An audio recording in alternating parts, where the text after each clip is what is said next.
Nous allons passer à la séance de ce jour consacrée à la maîtrise de la recombinaison méiotique en création variétale. Et c'est notre confrère Pierre Deveau donc, qui va présenter cette séance qui a été préparée par lui-même et Georges Pelletier.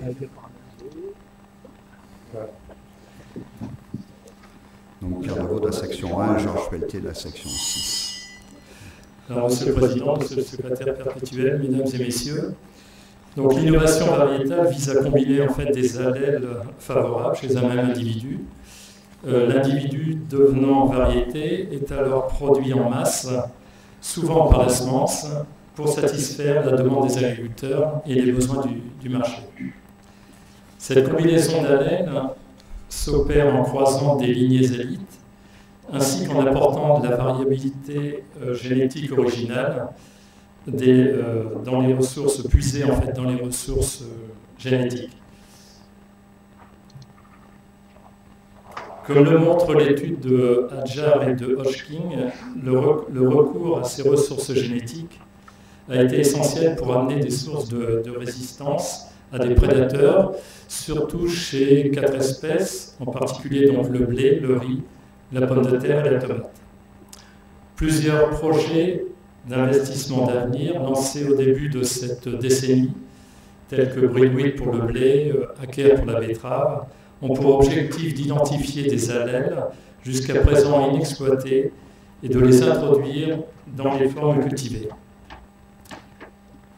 Alors l'échange de gènes entre les chromosomes de deux individus croisés entre eux s'effectue via la recombinaison, communément appelée aussi le crossing over, lors de la méiose, division cellulaire caractéristique produisant in fine des gamétophytes mâles et femelles. Les études sur la méiose se développant, il a été constaté qu'au moins un crossing over entre paires de chromosomes homologues appariés est nécessaire pour assurer leur ségrégation et que chez la plupart des organismes, ce nombre de crossing over n'excède pas 3, indépendamment de la taille des chromosomes. En outre, leur position n'est pas homogène et reste préférentiellement localisée à des endroits précis du chromosome. Comme on peut le voir ici, donc chez le blé, donc un exemple pour le chromosome 3B, qui a été en fait le premier chromosome du blé séquencé par l'INRA, et qui montre en fait que les taux de recombinaison sont préférentiellement localisés dans la région distale des chromosomes. Et ceci s'est révélé être un cas général, pratiquement, pour tous les génomes de l'espèce, donc les génomes A, B et D, et pour les 7 chromosomes, à part quelques exceptions. Par exemple, ici, si on regarde le chromosome 5, on voit un pic de recombinaison ici qui n'est pas en région distale. Alors, le scénario est identique chez l'orge, où les auteurs ont divisé les chromosomes en 3 zones selon leur fréquence de recombinaison. En outre, ils notent que les zones dont les taux de recombinaison sont fréquents contiennent plus de gènes évoluant rapidement, comme ceux impliqués dans les réactions de défense, alors que ceux situés dans les zones à faible taux ou absence de recombinaison portent plus des gènes de ménage nécessaires au fonctionnement de base de la cellule. Alors les gènes situés dans les zones à plus faible taux de crossing over, ce qui représente de l'ordre de 30% de la totalité des gènes, sont transmis à l'ensemble à la génération suivante, phénomène couramment appelé linkage drag, limitant ainsi toute nouvelle combinaison d'allèles exploitable en création variétale.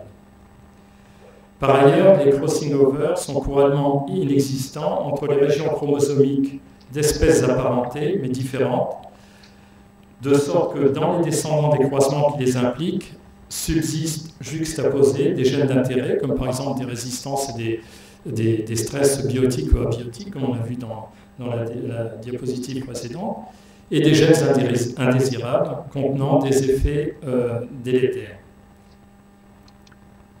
Alors voilà quelques exemples, donc en vert des allèles favorables liés à des allèles indésirables, donc chez plusieurs espèces.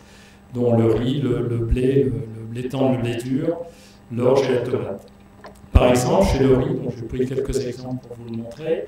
Donc, par exemple, chez le riz, l'allèle SDN1, conférant donc le nanisme de la plante, est lié à un QTL de sensibilité à la sécheresse. Donc, vous voyez que la distance entre les deux loci est de l'ordre de 0,1 centimorgan. C'est-à-dire, en gros, quoi, pour avoir une recombinaison, il faut regarder un millier de plantes, hein, donc statistiquement. Donc on peut utiliser le phénotypage pour regarder si la plante est courte et si elle est résistante à la sécheresse, mais c'est beaucoup plus difficile pour des caractères comme la résistance pour évaluer un QTL de résistance à la sécheresse. On peut aussi faire du génotypage si on a bien entendu des bons marqueurs à positionner. Chez la tomate, un autre exemple, l'équipe de Mathilde Kos montre par cartographie fine que dans une région où les QTL de teneur en sucre et de poids de fruits sont antagonistes, il y a en fait deux QTL de poids de fruits distincts qui encadrent un QTL de teneur en sucre. Alors récemment, des progrès importants ont été accomplis dans la connaissance des mécanismes de recombinaison méiotique chez la plante modèle Arabidopsis, mais aussi chez les plantes cultivées de plus en plus. Et de nombreux gènes impliqués dans le contrôle de la recombinaison ont été identifiés et analysés. Leur manipulation a permis d'augmenter de manière significative le nombre de crossing over. Il a été aussi montré chez des brassicas que le nombre de crossing over était significativement plus important chez des individus dont le karyotype a été modifié par l'adjonction d'un ou de plusieurs chromosomes uniques d'une autre espèce et qui ne peuvent bien entendu pas s'apparier. Donc ça, c'est tous les travaux de notre collègue Anne-Marie Chèvre sur les brassicas, donc à l'INRA de Rennes. Alors plusieurs facteurs de l'environnement, biotiques et abiotiques, en particulier la température, pourraient modifier l'expression des gènes impliqués dans le contrôle du cycle cellulaire et de l'état de la chromatine, contribuant ainsi à la distribution et à l'augmentation du nombre de crossing over dans le génome.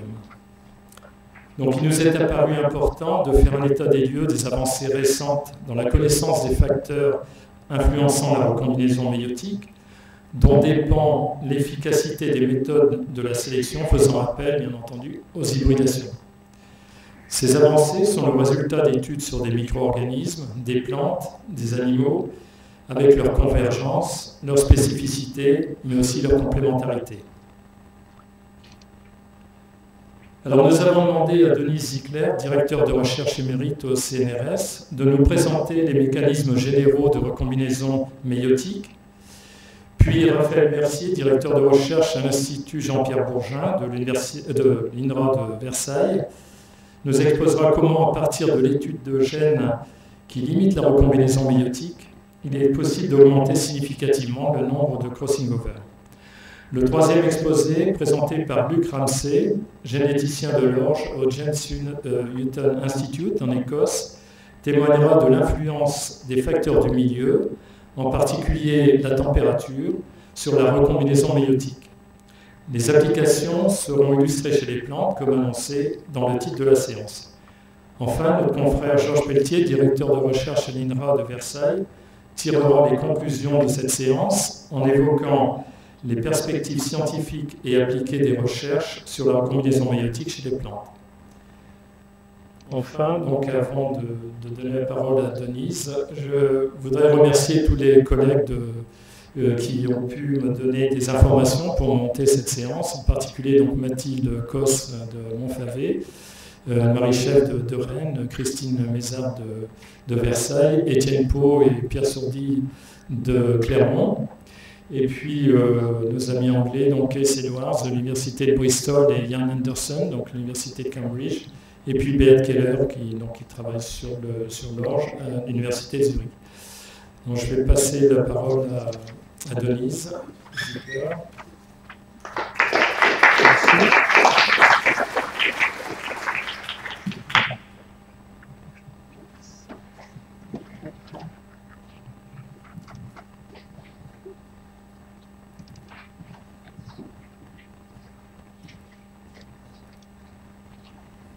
je voudrais d'abord remercier les membres de cette académie de m'avoir gentiment invité à faire mon exposé. Et donc, ma première diapositive, en fait, vous montre les outils utilisés couramment pour étudier la recombinaison méiotique. Il y a d'abord l'approche génétique, qui a été l'approche historique, d'abord chez les champignons, comme Sordaria, puis maintenant chez Arabidopsis, parce qu'en utilisant des marqueurs de fluorescence, on peut mimer ce qu'on peut faire chez les champignons. L'utilisation d'anticorps contre les protéines de recombinaison, ou l'utilisation de marqueurs d'étiquettes fluorescentes qui permettent aussi de localiser les protéines de recombinaison. Bien sûr, l'analyse des chiasmas. Et puis enfin, si on a beaucoup d'argent, le séquençage systématique des 4 produits de méiose. Alors, mes premières diapositives, ce sont des rappels pour la méiose, pour vous remettre la méiose en tête. Donc la méiose permet le passage de l'état diploïde à l'état haploïde par 2 divisions successives sans phase de réplication intermédiaire. Donc la première division sépare les chromosomes, alors que la deuxième division sépare les chromatides sœurs. Alors, séparer des chromosomes en première division est un avantage, parce qu'il permet la production d'une grande diversité génétique. En effet, lorsque les chromosomes migrent au pôle du fuseau, le chromosome rouge, ici, peut très bien migrer avec ce chromosome bleu ou avec ce chromosome vert, ou bien avec ce chromosome vert et ce chromosome bleu. Ce qui fait que pour 3 paires de chromosomes, on aura donc 8 gamètes différents, et chez l'homme, 2 puissance 23 gamètes différents, simplement par ce jeu de monter au pôle au hasard des chromosomes. Mais séparer des chromosomes en anaphase 1 est aussi une contrainte, et c'est là le point le plus difficile pour la méiose, c'est-à-dire d'établir un lien entre les 2 chromosomes homologues. Alors je vais d'abord faire la comparaison avec la mitose, où après la réplication, les 2 chromatides sœurs sont tenues par des complexes des coésines, et lorsque le fuseau est en tension symétrique de part et d'autre des centromères, les coésines vont partir et les chromosomes ségréger vers les pôles. Lorsqu'on rentre en méiose, on doit ségréger ces 2 chromosomes vers des pôles différents. Si on faisait comme en mitose, il n'y a aucune raison que ces 2 chromosomes n'aillent vers le même pôle, ou ségrègent leur centromère comme ils le feraient en mitose. Alors, pour éviter ça, il faut d'abord que les 2 chromosomes homologues se reconnaissent, s'apparient, et puis produisent un lien physique entre eux. Ce qui leur permet finalement de mimer ce qui se passe en mitose. C'est-à-dire, les 2 chromosomes homologues tenus par ce lien font un seul chromosome, et quand la tension du fuseau se met en place, les coésines s'en vont le long des bras, ce qui permet de libérer les bras chromosomiques, mais impérativement, les coésines doivent rester au niveau des centromères pour permettre à ces derniers d'aller jusqu'en 2e division, et ensuite les coésines ne seront libérées qu'à ce moment-là. De plus, les centromères des 2 chromatides sœurs doivent être du même côté pour permettre ce jeu. Donc, toute la méiose tient à ce lien entre les 2 chromosomes homologues. Si on comprend pourquoi ce lien, on comprend la méiose. Alors, comment est fait ce lien?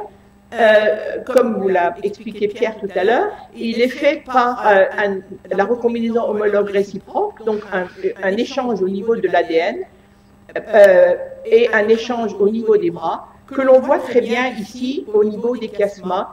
Ceux-ci sont des chiasmas de locustes, donc qui sont faciles à voir. Vous voyez les 2 chromatides paternelles et 2 chromatides maternelles tenus à ce niveau-là, qui est le niveau du crossing over. Alors, ceci vous montre tout de suite que pour ségréger les chromosomes, il faut au moins un crossing over, qu'on appelle le crossing over obligatoire. Et ceci est d'autant plus vrai dans des espèces comme celle-ci, où vous avez des chromosomes de très petite taille à côté de chromosomes de grande taille. Si les crossing over étaient répartis au hasard, les petits chromosomes n'auraient aucune chance d'avoir un crossing over, sauf si vous mettez des centaines de crossing over le long des bras, qui compliquerait probablement leur résolution. Enfin, les crossing over permettent un brassage intrachromosomique qui s'ajoute donc au brassage interchromosomique que je vous ai montré tout à l'heure. et qui permet la création de nouvelles combinaisons d'allèles à chaque génération. Mais ceci aussi, c'est pour vous dire qu'en fait, les conséquences sur l'évolution de la méiose est en fait un effet secondaire du fait qu'il faille absolument avoir un lien entre les deux chromosomes homologues. Et c'est donc pas la raison première de la méiose. Simplement pour vous rappeler que sans chiasma, donc sans lien entre les deux chromosomes peuvent monter vers un pôle, ou alors séparer précocement leur centromère et donc migrer vers et donc donner des gamètes aneuploïdes. Alors j'aime beaucoup cette image parce qu'elle a été faite, c'est un hybride de seigle, et donc vous voyez très bien qu'à côté du mot l'œuf, il y a une ségrégation imparfaite des chromosomes.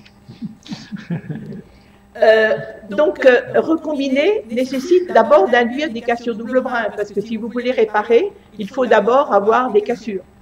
Et donc les cassures double brin sont programmées au début de la méiose et sont fortement régulées dès le début de la méiose, et en plus, elles sont très nombreuses. Par exemple, chez la levure, il y a à peu près 160 cassures double brin par méiose, chez les mammifères de 200 à 400, chez Arabidopsis et le riz de 150 à 250, mais jusqu'à 1000 chez le lys. Donc ces cassures double brin font courir un grand risque aux méiocytes, parce que comme vous voyez ici avec la localisation de DMC1, qui est une protéine qui se met tout de suite en place dès qu'il y a des cassures double brin, vous voyez que le grand nombre de chromatides qui sont cassées au début de la méiose. Par contre, le nombre n'est pas absolu, c'est une variante et peut varier de méiocyte à méiocyte dans un même organisme et d'un organisme à l'autre, bien sûr. Alors, comment sont faites ces cassures double brin? Elles sont faites dans tous les organismes par la protéine SPO11, qui est donc très conservée. On la retrouve chez tous les organismes sur lesquels on l'a cherchée. Et elle possède un domaine topoisomérase qui est homologue à celui de la topoisomérase 6A désarquée. Mais SPO11 n'a pas la capacité de suturer les brins coupés comme les topoisomérases. Par contre, par exemple, chez Arabidopsis, il y a 3 SPO11 et aussi une topoisomérase 6B. Les deux des SPO11 et la topoisomérase 6B sont impliqués dans la cassure double brin, mais la caractérisation biochimique de l'activité de SPO11 reste non résolue malgré bon nombre d'études depuis plus de 20 ans. Alors, comment on fait une cassure? D'abord, la protéine SPO11 est recrutée sur l'une des deux chromatides, et la cassure se fait.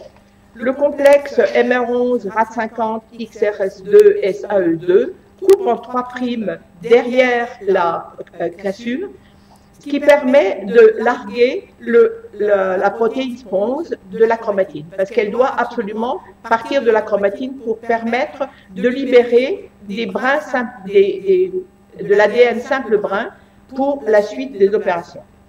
Alors, après la coupure par le complexe MRX, il y a dégradation de 5' vers 3' de part et d'autre de la cassure par XO1 et SGS1, et qui donc libère ces extrémités de 3' qui sont tout de suite recouvertes par RPA, probablement pour les protéger.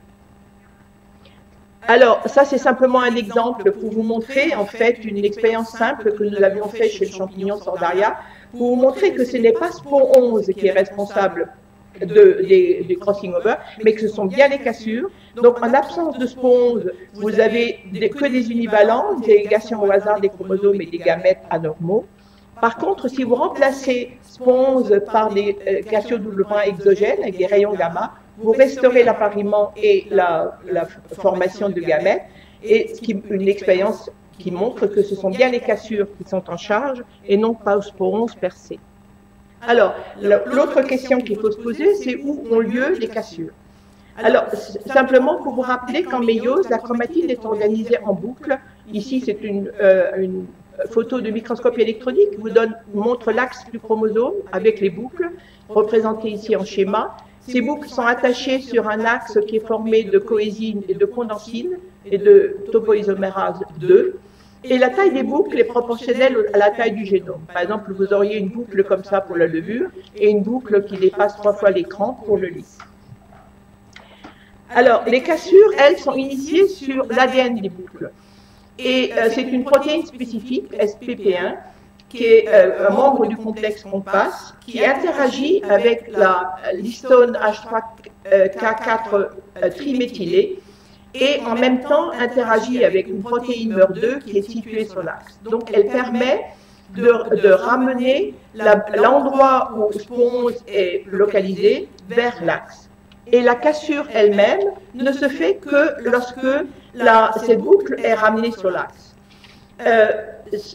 On a ainsi pu montrer que spore 11 est certainement l'acteur le plus important, mais ce n'est pas le seul acteur, parce que chez la levure, il faut au moins 9 protéines annexes de spore 11 pour produire la cassure. C'est-à-dire que si on élimine chacune des 9 protéines annexes, on n'a pas de cassure, même si spore 11 est en fait placé. Et aussi les coésines sont importantes.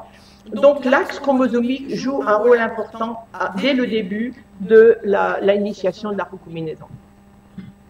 Alors, les premières études qui ont été faites sur le chromosome 3 de levure, pourquoi la levure a été un organisme si privilégié? C'est parce que c'est une méiose parfaitement synchrone. Et pour étudier les différentes étapes de la méiose, il faut absolument avoir des cellules synchrones dans lesquelles on sache exactement où on va et d'où on vient. Alors, si on regarde l'emplacement des cassures double brin le long du chromosome 3 de la levure, on s'aperçoit qu'il y a des domaines dits chauds, c'est-à-dire où il y a plus de cassures, et des domaines dits froids, comme ici la région péricentromérique, où il y a très peu de cassures. Si maintenant on prend une séquence de la région chaude et on la déplace dans la région froide, elle devient froide. Donc il y a le long des chromosomes une régulation de l'emplacement des cassures double brin. Chez Arabidopsis, on retrouve la même chose si on analyse les crossing over, qui a été fait dans le laboratoire de Christine Lézard, où l'on voit également des points chauds, et on retrouve aussi la région froide péricentromérique. Donc ceci, la région froide péricentromérique est une règle générale, probablement pour, d'abord c'est une région hétérochromatique, mais aussi pour éviter que les centromères ne soient en fait ouverts par le mécanisme de recombinaison. Ceci simplement pour vous illustrer que si on regarde l'ensemble des chromosomes de la levure, on voit qu'il y a toujours le même principe, c'est-à-dire des zones chaudes et des zones froides, et les régions centromériques étant les zones froides. Alors, où ont lieu les cassures? Maintenant, quand on regarde avec plus de détails, si on regarde les cassures le long du chromosome 3 de la levure, on s'aperçoit qu'elles sont en fait dans les régions pauvres en nucléosomes des promoteurs des gènes, et elles sont aussi essentiellement trouvées dans les régions hypersensibles à l'ADN-1. Donc, toujours des régions qui sont plus accessibles pour la localisation de spore 11 le long du chromosome. L'immunoprécipitation de la chromatine et la révélation sur plus d'ADN a permis de montrer deux choses essentielles. C'est que les sites préférentiels des cassures double brin sont aussi des sites de modification post-traditionnelle de l'histone H3K4 et donc qui provoque également cette modification, une structure plus ouverte de la chromatine. Alors voilà l'exemple de la souris, où vous voyez les cassures double brin en bleu marquées ici par des MC1 qui correspondent au site où H3K4 a été triméthylé. Et chez la levure, où vous voyez d'abord que ces triméthylations ont lieu aux régions 5' des gènes activement transcrits et qui correspondent au taux maximal de cassure double brin qui sont ici indiqués en noir. Si maintenant on enlève la méthyltransférase de levure qui est en charge de la triméthylation de la lysine 4 de l'histone H3, on s'aperçoit d'abord qu'il n'y a pratiquement plus de cassure double brin, mais qu'on introduit des cassures double brin là où il n'y en avait pas avant. Donc au moins chez la levure, SPONS a peu de spécificité de séquence, mais requiert essentiellement un ADN accessible. Une autre histone qui est également modifiée aussi des cassures double brin, c'est H2AX.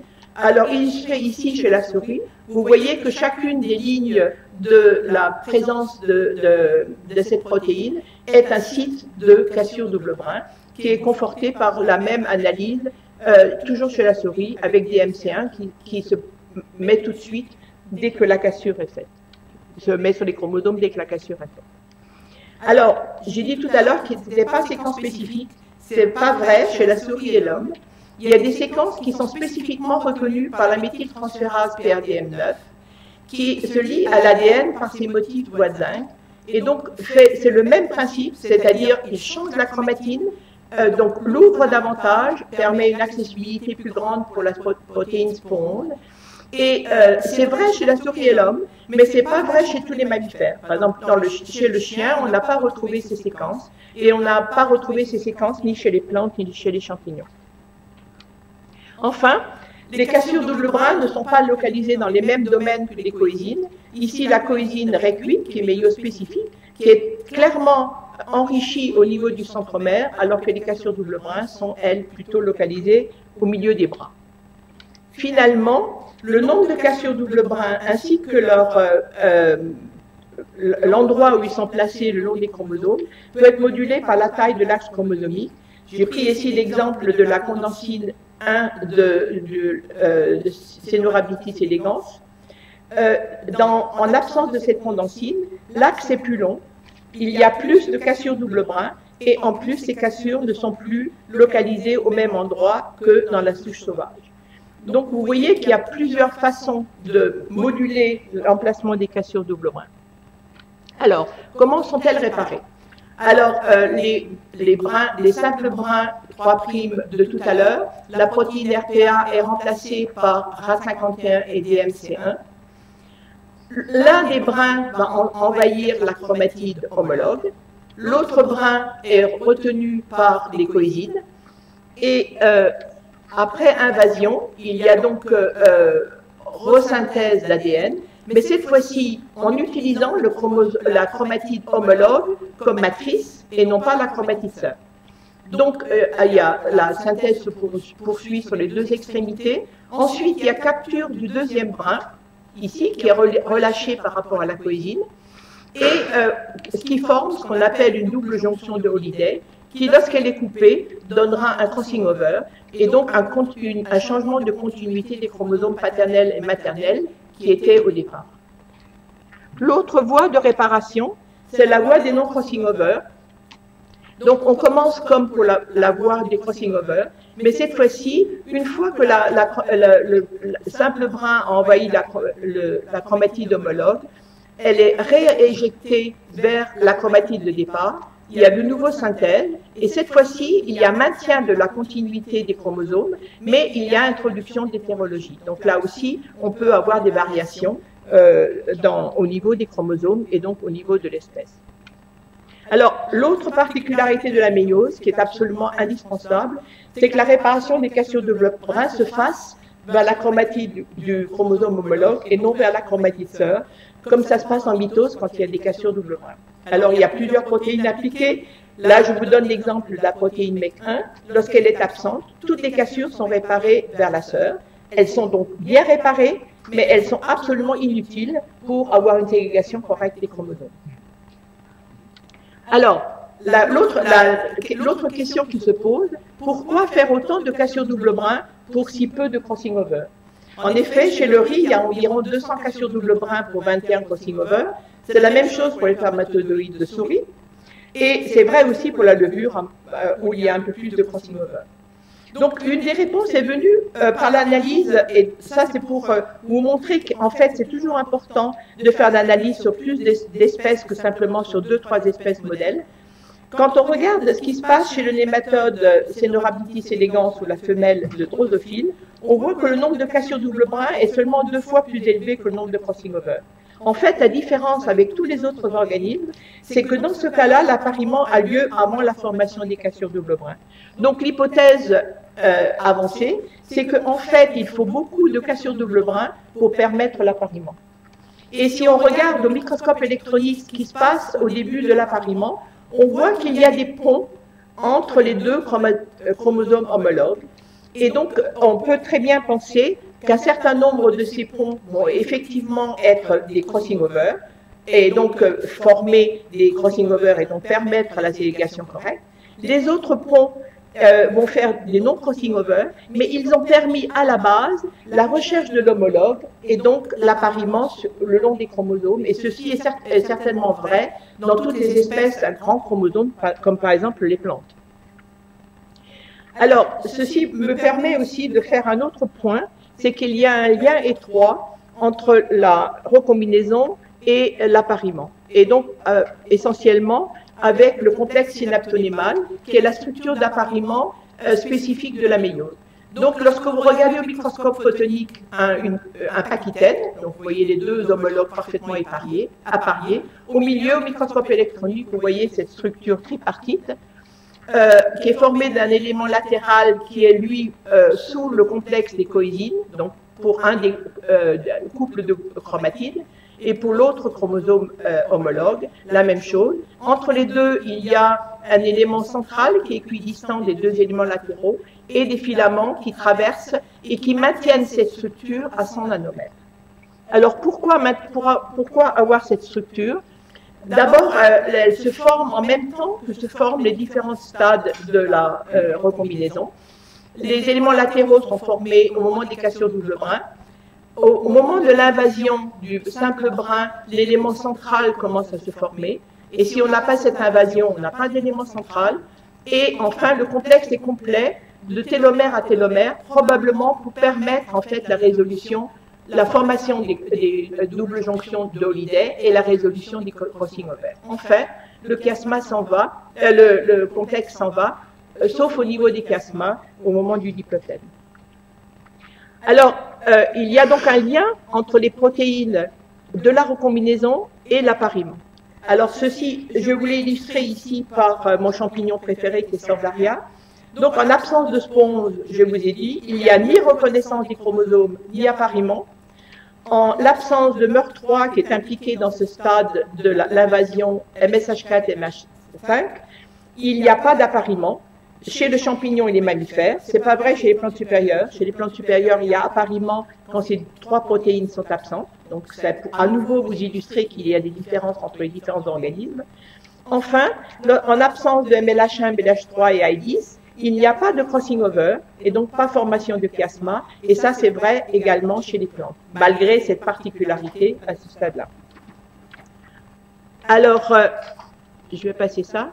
Donc, réciproquement, les protéines du complexe sont indispensables à la recombinaison.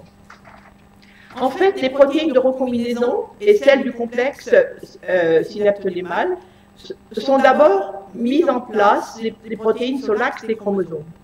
Et c'est les protéines du complexe qui ramènent les protéines de recombinaison vers le milieu entre les deux homologues. Ceci peut être montré ici. Par exemple, ça c'est le cas de MSH4. Vous voyez que MSH4 est d'abord sur les axes. Ensuite, il va entre les deux homologues. Il est entre les deux homologues au niveau du complexe synaptonémal. Et lorsque la protéine responsable de la formation du complexe est absente, les protéines restent sur les axes. Et donc, il n'y aura pas de crossing over. Alors, ce lien étroit entre les protéines de la recombinaison et celles du complexe synaptonémal permettent deux choses. Elles permettent d'abord de rapprocher les deux chromosomes homologues, de former les fameux ponts que je vous ai montrés tout à l'heure, et c'est seulement lorsque ces ponts sont formés qu'on a initiation du complexe synaptonémal, et donc qui lui-même est indispensable à la formation des crossing over. Donc, pour finir mon exposé, je dirais que la recombinaison méiotique a trois rôles essentiels. Un premier, c'est d'assurer la recombinaison, d'assurer l'appariement des chromosomes, d'assurer la présence d'au moins un crossing over, donc un lien entre chacun des chromosomes homologues, chaque paire de chromosomes homologues, et enfin a un rôle non négligeable dans l'évolution, à la fois par la recombinaison intra- et interchromosomique. Merci de votre attention.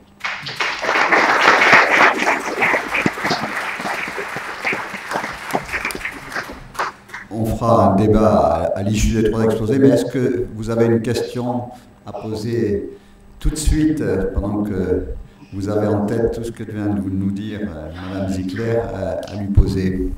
Quelqu'un veut un éclaircissement sur les points qu'elle a abordés? C'est très clair, donc. Très bien, merci. Ou alors personne n'a rien compris, mais enfin, vous avez deux explications. Moi, je suis toujours optimiste. Donc, on va passer... on fera la discussion à la fin.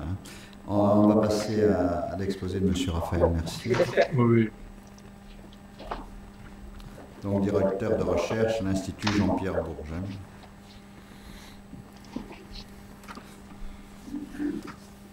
Bonjour, d'abord je voudrais remercier l'Académie de me donner l'occasion de présenter nos récents travaux, ou moins récents déjà.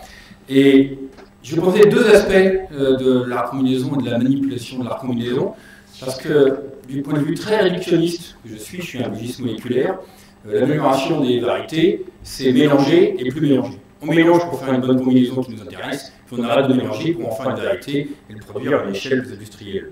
Alors je vais essayer d'aborder ces deux points, comment mélanger plus et comment arrêter de mélanger. Alors on vient de le voir, en deux mots, le crossing over magnétique est à la source de la diversité génétique, c'est en mélangeant, en échangeant les fragments de chromosomes entre les chromosomes homologues que le crossing over magnétique génère une diversité sur laquelle la sélection naturelle ou artificielle peut jouer.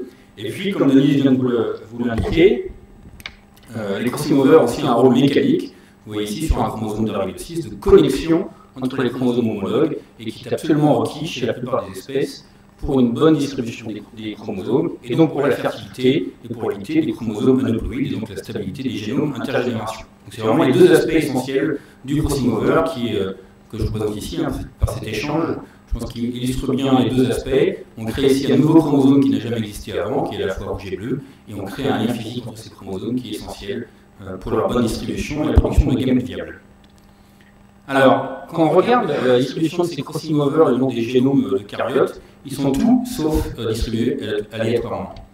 La première chose, et Denise vous l'a aussi indiqué à l'instant, il y a cette notion de crossing over obligatoire. Il faut au moins un crossing over par chromosome, et c'est ce qu'on observe chez la plupart des espèces, au minimum un crossing over par paire de chromosomes à chacune des méioses, sur chacun des méiocytes. Et puis ensuite, quand on regarde chez les eucaryotes, le nombre de crossing over, étonnamment, on n'en voit pas beaucoup. Typiquement, entre 1 et 3. Et pour vous convaincre de ça, j'ai ce petit graphique ici.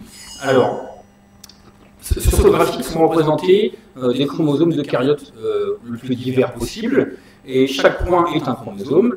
Et selon deux axes, ici la taille physique de ces chromosomes, je focalise notre attention sur le fait que c'est une échelle logarithmique. Donc les plus petits chromosomes ici font moins de 1 mégabase, et les plus gros font jusqu'à presque 1000 mégabases, donc plus de 1000 fois plus gros. Et ici, sur l'autre échelle, le nombre de crossing over par méiose estimé par les cartes génétiques.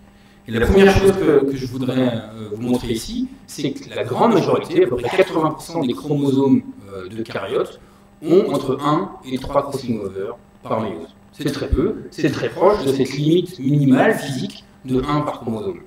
Alors bien sûr, oui, et ce que je voulais aussi vous montrer, c'est que ça semble complètement indépendant de la taille physique de ces chromosomes. Vous avez ici, à l'extrême gauche, des chromosomes qui font à peu près 1 mégabase, des chromosomes de champignons de Paris, ou trypanosomes, à peu près 1 mégabase et de l'ordre de 2 crossing over par chromosome. Et ici, à l'autre extrême, l'opossum ou l'orge, avec des chromosomes presque 1000 fois plus gros, mais qui ont toujours quelque chose comme 2 crossing over. Si on le dit autrement, si on appliquait la densité de crossing over de ces espèces ici sur les espèces à gros chromosomes, on aurait des milliers de crossing over sur chaque chromosome. Et ce n'est pas ce qu'on observe. Et la dernière chose, c'est bien sûr, comme pratiquement toujours en biologie, il y a des exceptions. Ces exceptions ici sont ici cerisier, ici pombé, l'abeille, le poulet, qui sont sans doute des exceptions pour des raisons différentes. On pourra en reparler si vous le souhaitez lors de la discussion. Et puis finalement, je voulais insister que mon modèle favori, c'est Arabidopsis. Arabidopsis est un eucaryote très normal dans cette distribution ici, avec à peu près 2 crossing over par chromosome et par méiose. Et c'est le cas en fait de la plupart des espèces qui nous intéressent aujourd'hui. Les plantes et les mammifères sont tous dans cette zone classique entre 1 et 3 crossing over par méiose. Donc toutes les espèces que vous tentez d'améliorer, vous êtes limité avec quelque chose comme 2 crossing over par méiose. Et la dernière propriété de la distribution des crossing over, qui est peut-être la plus fascinante, en tout cas c'est celle qui me fascine le plus, c'est l'interférence des crossing over. Qu'est-ce que c'est que ça, l'interférence des crossing over? C'est le fait que les crossing over ne s'aiment pas les uns les autres. Ils se repoussent, il semble, le long des chromosomes. Quand il y a plusieurs crossing over le long d'un même chromosome, ils ont tendance à être loin les uns des autres, et ainsi distribués de façon plutôt régulière le long des chromosomes. Ils se repoussent par un mécanisme qui est encore aujourd'hui bien mystérieux. Alors, j'ai représenté sur cette diapositive ici ma simplification à l'extrême des modèles qu'on a aujourd'hui de formation de ces crossing over. Comme vous l'a indiqué Denise, la recombinaison, c'est un mécanisme de cassure et de réparation de l'ADN. On casse l'ADN en 1000 morceaux au début de la méiose, littéralement en beaucoup de morceaux. Alors, dans le cas de l'arrivée de 6, à peu près 200 cassures de l'orin. C'est la même chose chez la plupart des eucaryotes. Et puis, à la fin, on fait quelques crossing over, de l'ordre d'une dizaine chez l'arrivée de 6. L'immense majorité de ces cassures sont réparées sans produire de crossing over. Et la dernière chose que je voulais vous indiquer dans mon introduction ici, c'est qu'il existe, on a identifié au cours de la dernière décennie, disons, deux classes de crossing over. Une classe qui est majoritaire chez la plupart des eucaryotes, on appelle la classe 1 de crossing over, qui a toutes les propriétés que je vous ai indiquées, notamment ils sont interférents. Ces crossing over de classe 1 sont très rarement proches les uns des autres. Et puis il y a une seconde voie, beaucoup plus minoritaire chez la plupart des eucaryotes, qui est la classe 2 de crossing over, une sorte de voie de secours, et qui ne répond pas aux mêmes propriétés de distribution que les crossing over de classe 1, et en particulier qui ne sont pas interférents. Mais cette voie est vraiment minoritaire. Quand vous regardez les crossing over chez les eucaryotes que je vous ai présentés tout à l'heure, ils sont très majoritairement de classe 1. Alors, pour résumer mon introduction, les deux messages à retenir, le nombre de crossing over est très limité chez la plupart des eucaryotes, très bas. En tout cas, on pourrait s'attendre à une variation plus grande. Et puis, les précurseurs moléculaires de ces crossing over sont en très large excès par rapport au nombre de crossing over finis. Donc, suggérant qu'il existe des mécanismes pour limiter le nombre de crossing over. Et c'est une question qu'on s'est posée il y a quelques années maintenant. Qu'est-ce qui limite la formation des crossing over? Donc, je suis un généticien, et donc j'ai une seule réponse à toute question, faisons un crible génétique. Donc, on a fait un crible génétique à la recherche spécifiquement des facteurs anti-crossing over. Alors, je ne vais pas rentrer trop dans les détails, mais je peux quand même vous montrer cette diapositive pour vous montrer la puissance du modèle Arabidopsis pour ce type de questions. Ce qu'on a fait, c'est une ruse assez classique du généticien, c'est un crible de suppresseur. Qu'est-ce que c'est que ça? On est parti d'un mutant, ici de l'Arabidopsis, qui avait moins de crossing over parce que la voie 1 était inactive. Donc très peu de crossing over, et si vous avez suivi mon introduction et celle de Denise, moins de crossing over veut dire mauvaise distribution des chromosomes, et donc aneuploïie des gamètes, et donc une stérilité. Et chez Arabidopsis, c'est très pratique, et Arabidopsis étant hermaphrodite, la stérilité se mesure simplement en regardant la plante, parce que les fruits sont beaucoup plus courts. Vous voyez ici, les fruits sont beaucoup plus courts ici sur cette plante que sur celle-ci, du fait d'un défaut de crossing over. Et ce que nous avons fait, c'est appliquer une nouvelle mutagénèse aléatoire sur ces individus ici, à la recherche de nouveaux mutants, chez qui la fertilité est restaurée, ce qui se voit comme le nez au milieu de la figure, et la fertilité est restaurée parce que, en tout cas c'était l'idée, parce que les crossing over ont été restaurés, parce que nous avons touché un gène dont la fonction est de limiter les crossing over.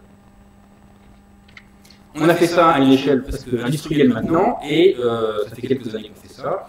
Et pour vous raconter tout ça très succinctement, nous avons identifié 8 gènes aujourd'hui qui définissent 3 voies moléculaires qui activement limitent la formation des crossing over. Je ne vais pas rentrer trop dans les détails de qu'est-ce que sont ces gènes, juste vous souligner que chacun de ces gènes, FINCM, RECU4 ou FIGL1, sont des gènes très conservés dans l'évolution. On trouve leurs homologues très facilement chez les mammifères, par exemple, et bien sûr très facilement chez toutes les espèces de plantes, ce qui est bien sûr un intérêt si on veut faire du transfert aux espèces cultivées.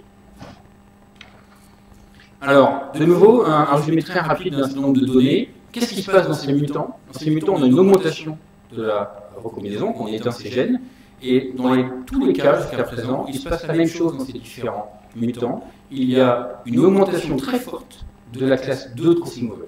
Celle qui est normalement très très minoritaire chez le sauvage, brusquement devient hyperactive quand on éteint ces gènes, sans toucher apparemment ni le nombre de cassures de l'orin, ni les crossing over de classe 1. Donc spécifiquement, les crossing over de voie 2, ceux qui sont normalement minoritaires, ceux qui sont non interférents, deviennent très nombreux. Alors, la suite de mon exposé maintenant, les quelques diapos qui viennent, s'attachent à regarder l'intensité de cette augmentation de leur combinaison et la nouvelle distribution des éléments de leur combinaison le long d'un gélome, le long du gélome de l'Arabidopsis. Alors pour ça, nous avons fait une expérience classique de généticien qui est de regarder la ségrégation de marqueurs moléculaires qui couvrent le gélome entier. Donc c'est ce genre de données que l'on obtient. Et on a fait ça, bien sûr, chez le sauvage, et chez les simples, doubles ou triples mutants, pour voir jusqu'à quel point on peut pousser la recombinaison en éteignant ces fonctions anti-crossing over. Alors voici le résultat global. Ça, c'est la carte génétique complète, ou si vous voulez, le nombre de crossing over par méiose chez ces différents génotypes. Donc on parle du sauvage ici, qui a... Où est la souris ? Voilà. Le sauvage ici, qui a moins de 10 crossing over par méiose en moyenne, dans cette expérience. Et les mutants, je ne peux pas entrer trop dans les détails des différents mutants, je vais focaliser simplement sur le champion. Le champion, c'est ce double ici mutant où deux gènes sont éteints, le gène Figl1 et le gène RECQ4. Et dans ce double mutant, on a une augmentation globale de presque 8 fois plus de crossing over par rapport au sauvage. 8 fois plus, qu'est-ce que ça veut dire? Je vous remets mon petit graphique ici avec la recombinaison chez une variété, chez beaucoup d'eucaryotes, avec Arabidopsis sauvage qui est ici au milieu de la foule. Maintenant, le double mutant RECQ4 Figl1 est là. C'est pratiquement le eucaryote qui recombine le plus. Il y a encore des exceptions qui battent notre double mutant, mais c'est pratiquement l'eucaryote qui a le plus de crossing over par chromosome. Simplement en éteignant deux gènes. Alors, est-ce que cette augmentation large du nombre de crossing over affecte la fertilité? Eh bien, pas vraiment. Alors, je vous montre un petit peu quand même. Je vous montre ici la mesure en regardant le nombre de graines dans les fruits de ces doubles mutants. Eh bien, on ne détecte pas d'effet, simplement en nombre de graines. Alors, ce n'est pas un essai très très puissant, probablement capable de détecter une petite diminution. Et en fait, si on regarde quelque chose qui est un peu plus sensible, qui est la viabilité des grains de pollen, on détecte une petite diminution de fertilité, comme vous le voyez ici. Vous voyez ici apparaître quelques grains de pollen noirs qui sont ici représentés en noir. Donc c'est une diminution, ça existe, mais c'est une diminution qui est quand même très limitée, et qui en tout cas n'empêche pas d'envisager d'utiliser ce type d'extinction, ce type de manipulation des gènes dans un programme d'amélioration des plantes. Alors maintenant, où sont ces crossing over le long du génome? Alors, ce graphique est un petit peu complexe, je vais prendre quelques minutes ou quelques secondes pour vous expliquer comment il fonctionne. On se déplace ici sur chacun des 5 chromosomes d'Arabidopsis, et la courbe en noir est la courbe locale de recombinaison qui varie, vous voyez, qu'on se déplace le long des chromosomes. Et ce qui est particulièrement prominent et ce qui est universel chez les eucaryotes, c'est ici le centromère, qui est plutôt petit chez Arabidopsis, donc la région péricentromérique est petite chez Arabidopsis, mais comme chez la plupart des eucaryotes, chez tous les eucaryotes en fait, la recombinaison est abolie à proximité du centromère. Donc c'est la courbe en noir, c'est sauvage. Et vous voyez la courbe en violette, manifestement la recombinaison est largement augmentée, ça reflète presque 8 fois que je vous ai indiqué tout à l'heure.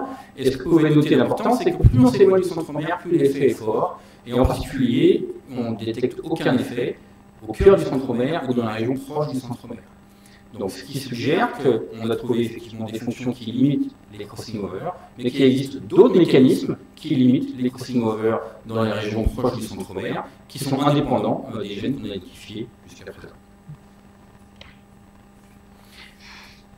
Alors la question peut-être qui vous intéresse, tout ça c'est bon joli, c'est chez Arabidopsis, une espèce modèle. Est-ce que ça peut marcher si c'est une autre espèce? Je vous ai indiqué que ces gènes étaient très conservés, qu'il est très facile de trouver leurs homologues chez n'importe quelle espèce de plantes. On s'intéresse en ce moment à diverses espèces, on a des résultats qui sont matures chez une espèce, qui est le riz. Nous avons à présent seulement un simple mutant, qui est le mutant RECQ4. Chez Arabidopsis, c'est cette mutation qui a le plus fort effet tout seul. Et chez le riz, qu'est-ce qu'on voit? Même courbe que tout à l'heure. Ici, vous avez en vert le sauvage et en bleu le mutant. Et vous voyez qu'on a plus de 3 fois plus de crossing over dans ce simple mutant le long du génome de riz, avec le même effet. Les centromères sont toujours éteints, mais néanmoins, plus de 3 fois plus de crossing over en ayant une seule mutation dans le génome du riz. Donc, conclusion de cette première partie, la deuxième est plus courte, je vous rassure. Conclusion sur cette première partie, il est possible d'augmenter relativement facilement la recombinaison, jusqu'à 8 fois plus à l'échelle du génome. Donc, bien sûr, c'est un outil potentiel intéressant dans le cadre de l'amélioration des plantes, mais toujours pas d'effet, en tout cas chez Arabidopsis, dans la région péricentromérique. Il sera intéressant d'aller tester la mutation de ces gènes dans des espèces qui ont des gros centromères. C'est pas dit que le comportement d'Arabidopsis soit complètement transférable à ces très larges centromères chez des espèces type blé ou orange. Et la question finalement presque fondamentale qu'on peut se poser, peut-être que vous avez posé vous-même au début de mon exposé, pourquoi avoir si peu de crossing over chez la plupart des espèces s'il est si facile de les augmenter sans aucun effet immédiat? Eh bien, c'est une question qui est ouverte. Mon hypothèse favorite étant que c'est la combinaison elle-même qui est sous sélection, sous pression de sélection, et que l'optimum de leur combinaison pour s'adapter à un environnement moyennement changeant est probablement assez bas. C'est une hypothèse aujourd'hui, et je suis bien sûr ouvert au débat à la fin de l'exposé, tout à l'heure, ou après l'ensemble des exposés. Deuxième partie, donc on a vu comment augmenter la combinaison. Une autre question qui est intéressante, c'est comment est-ce qu'on pourrait abolir la combinaison pour fixer notre génotype favori. Alors, c'est là qu'il y a une observation, encore une fois, dans la nature qui est intéressante, qui est le mode de reproduction dit apomictique, l'apomixie. Alors, qu'est-ce que c'est que ça, l'apomixie? C'est un mode de reproduction assez particulier, qui est un mode de reproduction clonale par graine. C'est un mode de reproduction qui est dérivé de la reproduction sexuée, parce qu'il y a bien des graines qui sont produites, mais ces graines sont génétiquement identiques à leurs parents, à leur mère en l'occurrence, si vous voulez parler comme ça, parce que c'est la plante qui porte les graines. Et c'est pas très commun comme mode de reproduction, mais quand même ça se retrouve chez un certain nombre d'espèces. 400 espèces ont été répertoriées comme pouvant avoir au moins de façon partielle ce type de reproduction dans différents classes de plantes assez divers. Mais ce mode de reproduction est absent, pratiquement absent chez les espèces cultivées, à part quelques exceptions, mais qui sont plutôt anecdotiques. Et il serait particulièrement intéressant de pouvoir introduire ce mode de reproduction. Vous êtes, j'imagine, bien au courant que beaucoup d'espèces cultivées sont des hybrides F1, pour profiter de l'hétérosis. Et donc il faut reproduire ces semences à chaque génération par croisement. Et que si on récolte les graines d'une F2, d'une hybride F1, par reproduction sexuée, on perd l'intérêt de l'hybride F1 et on a une population qui a une valeur moyenne beaucoup plus basse. Si on était capable d'introduire la polymycie dans ces hybrides F1, on pourrait reproduire simplement par reproduction en récoltant leurs graines à l'infini cet hybride, et ainsi, d'une part, simplifier la production d'un hybride, et probablement être capable d'utiliser l'hétérosis chez beaucoup plus d'espèces qu'aujourd'hui. Alors, comment est-ce qu'on peut faire ça? Donc, l'idée, c'est de partir d'un individu de plante hybride et être capable de produire un embryon, une graine clonale. Alors, la première chose à faire, et c'est là que mon intérêt s'est porté sur ces questions-là, c'est de produire des gamètes clonaux, donc de se débarrasser de la méiose, simplement. Eh bien, Denise vous a expliqué tout à l'heure que la méiose différait de la mitose par simplement 3 piliers. Ces 3 piliers sont 1, la recombinaison, 2, d'avoir 2 divisions qui suivent une seule réplication, ce qui est différent de la mitose, ce qui réduit la ploïdie. Et puis, troisièmement, ce mode de distribution des chromosomes spécifique à la première division de méiose, où on sépare les chromosomes homologues et non pas les chromatides sœurs. Alors, après quelques décennies de travaux chez Arbudotis et d'autres espèces modèles, on a maintenant des mutants qui sont capables d'affecter spécifiquement chacun de ces 3 piliers. Et si on combine ces 3 mutations ensemble, je ne vais pas rentrer dans les détails moléculaires, mais si on combine ces 3 mutations ensemble, effectivement, on déconstruit la méiose et elle devient une mitose. Okay.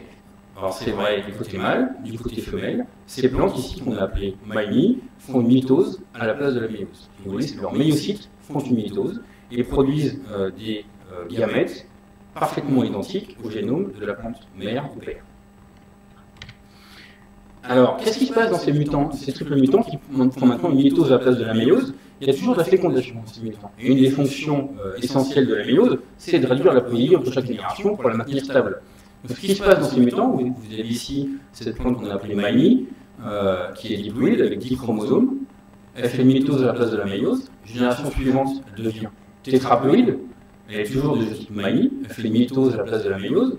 Génération suivante, elle est octoploïde avec 40 chromosomes. Elle est toujours de type maïmi. Mais cette fois-ci, elle est stérile. Je n'ai pas de plante hexadécaploïde à vous montrer avec 80 chromosomes. Mais néanmoins, voilà une démonstration que la mitose a bien été remplacée par une méiose dans ces plantes. Donc là, il nous reste encore un pont à franchir. Nous avons effectivement des gamètes diploïdes clonaux, mais ceux-ci ne font pas des embryons clonaux puisqu'ils doublent le produit à chaque génération. Et c'est là que notre collègue Simon Chan à l'Université de Californie à Davis a identifié une lignée qui a une propriété assez fascinante, qui s'appelle GEM. Peu importe les détails moléculaires à nouveau, mais la propriété de cette lignée, c'est d'éliminer ses propres chromosomes dans le zygote qu'elle produit par fécondation de ses gamètes. Donc un petit schéma ici, la théorie étant, si je prends un gamète GEM et que je féconde un gamète MAMI, les chromosomes de GEM vont être éliminés, et donc je devrais produire des graines, des embryons, qui sont parfaitement identiques génétiquement à leur plante mère. Donc si je vous le montre, c'est qu'on l'a fait, et que c'est le cas. En effet, alors ici, vous avez un code couleur ici qui représente le génotype de la mère, avec des couleurs bleues, jaunes et grises noires, qui sont différents marqueurs génétiques le long du génome, croisés par un autre parent ici, GEM, qui a une composition génétique différente représentée par ces couleurs. Et on nous a pu montrer que nous avions à peu près 35% des descendants qui sont parfaitement identiques à la plante mère, qui sont donc des clones produits par graines de la plante mère. Nous avons poussé un petit peu le bouchon un peu plus loin, en montrant qu'on pouvait prendre un de ces clones et le recroiser par GEM, et de nouveau produire des clones de clones, donc potentiellement multiplier à l'infini le génotype qu'on avait au départ. Donc, résumé, en quelques mots, on peut combiner la modification de la méiose en mitose avec l'élimination spécifique des chromosomes d'un des parents pour produire des graines clonales, donc reproduire de la comicite de façon artificielle. Alors, encore une fois, le transfert vers l'espèce cultivée est une question cruciale. Aujourd'hui, nous en sommes là. Nous avons montré très récemment, comprenant les trois mêmes mutations qui visent chacun des trois piliers de la méiose, on peut transformer la méiose en mitose chez le riz, cette fois-ci. Vous voyez ici une méiose transformée en mitose chez le riz, qui fait maintenant des cellules qui sont parfaitement identiques à la plante mère. On a pu montrer que ces gamètes étaient clonaux et que de la même façon que chez Arabidopsis, on a un doublement de ploïdie quand on récolte les descendants de ce maïmi de riz. Aujourd'hui, nous n'avons pas l'équivalent de GEM que nous avons chez Arabidopsis chez le riz. Donc aujourd'hui, nous n'avons pas la possibilité de maturer, transformer ces gamètes clonaux en graines clonales. Mais c'est bien sûr le sujet de recherche active dans différentes équipes à travers le monde. Donc, conclusion pour cette deuxième partie, Not to Mix.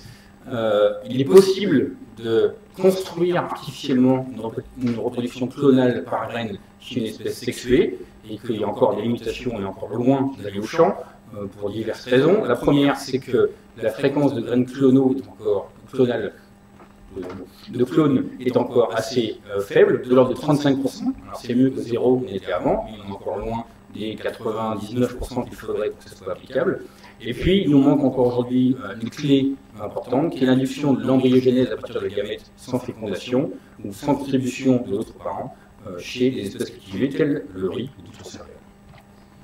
Et sur ce, je voudrais vous remercier. Et j'ai mis ici en avant les personnes qui ont participé de façon importante. Il y a beaucoup plus de gens que de ça qui ont participé à ces travaux, mais j'ai mis ici les noms des gens qui ont contribué de façon très importante aux travaux que je viens de vous présenter. Et sur ce, je vous remercie pour votre attention.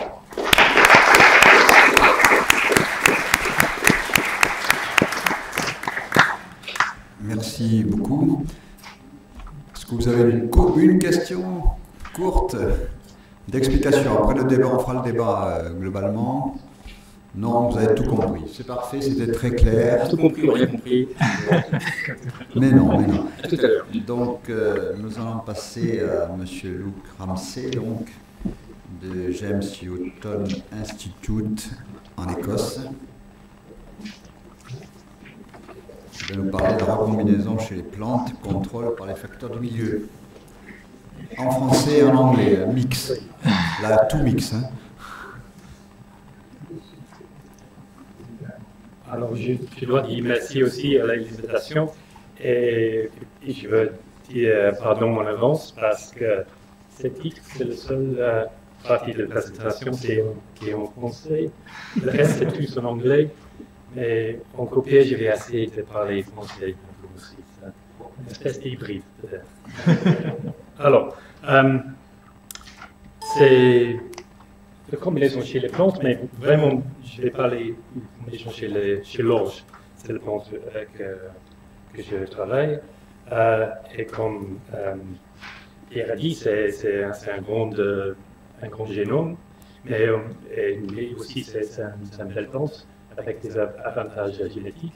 Mais vraiment parce que c'est important pour l'Écosse, pour le whisky et pour la bière. Alors, comme on a déjà vu, il y a beaucoup de différences, Raphaël a déjà dit, entre les espèces. Le nombre de gènes, c'est presque pareil entre l'humain et l'orge, mais les génomes sont plus grands de l'orge, mais parce que c'est seulement 7 chromosomes chez l'orge, et vachement moins de crossover par cellule que chez les hommes. Alors les moins combinaisons chez l'orge. Et en plus, comme Pierre a déjà dit, c'est la distribution, c'est vraiment distal. Et il y a pas mal des gènes, pas mal comme les gènes dans cette région-là ne sont pas vraiment inclus avec les combinaisons normales. Et ça voit quand on voit des diversités génétiques des loges qu'on utilise. Ici, c'est des variétés ici, et ça, c'est des marqueurs génétiques. Et on voit bien qu'il y a pas mal de diversité à l'arbre de la carte génétique. Et au centre, il y a vachement moins de diversité. C'est quelques arrangements, peut-être 4 en tous pour tous ces 200 variétés.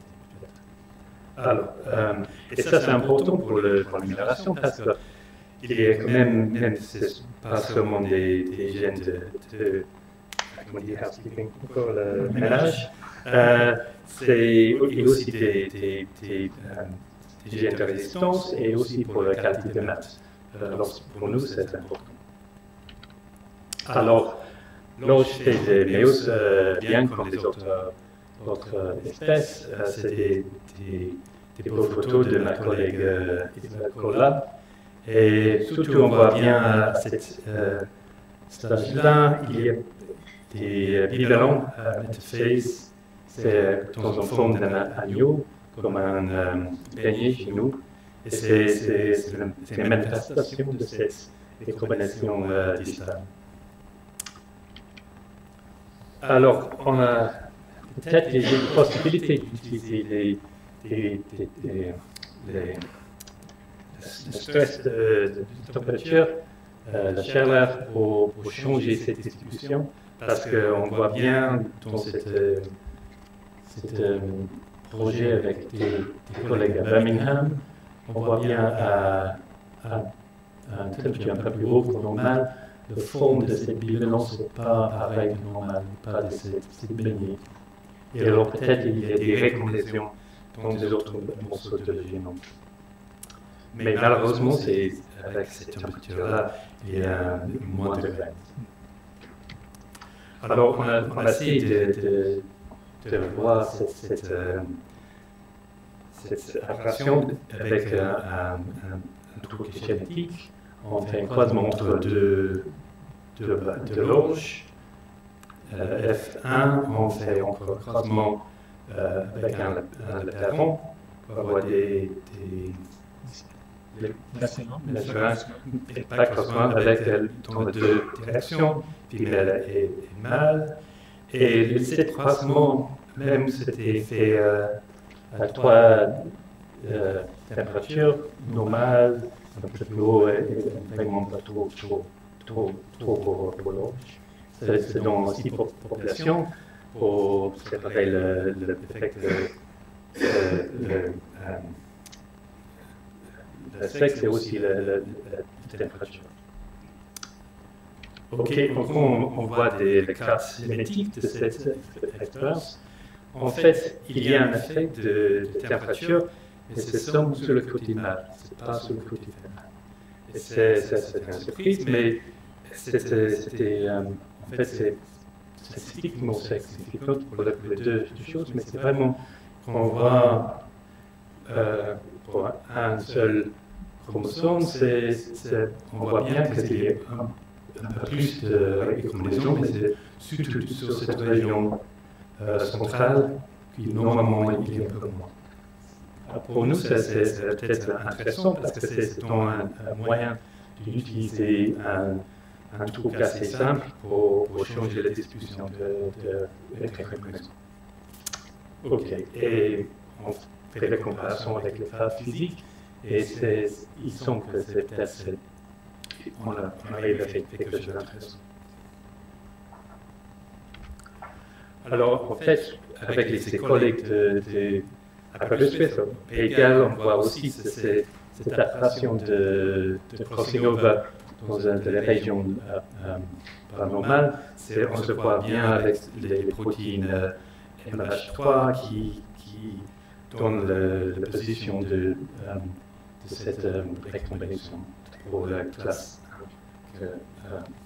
Raphaël. Alors on voit cette correspondance entre la cytologie et les cartes génétiques. Alors ça nous donne encore de moyens de continuer. Et peut-être c'est bien aussi avec un tout plus vieux, avec les possibilités de ce manque de synchronicité entre le mâle et le femelle dans cette différence. Et c'est aussi avec cette projet avec Birmingham, on voit aussi cette différence avec la température. Alors ça nous donne l'idée de l'importance de l'entrée à Mayos et aussi pas seulement la Mayos lui-même. Alors peut-être on peut utiliser ça pour la génération de la plante, mais il y a des problèmes. Il y a des problèmes surtout avec la fertilité du grain. Et aussi avec, peut-être on peut utiliser un traitement plus court pour cette entrée de méiose. Mais pour nous, c'est un problème avec la plante l'orge, parce que c'est difficile de deviner exactement quand ça arrive, surtout avec les formes de plantes, parce que ça ne fleurit pas toujours le même temps. Chaque tige a un temps un peu différent. Alors, est-ce que c'est possible parce que le méiose, peut-être, c'est 40 heures dans l'orge, et c'est pas évident exactement ce quand, parce qu'on utilise les plus grandes plantes dans le plan normal.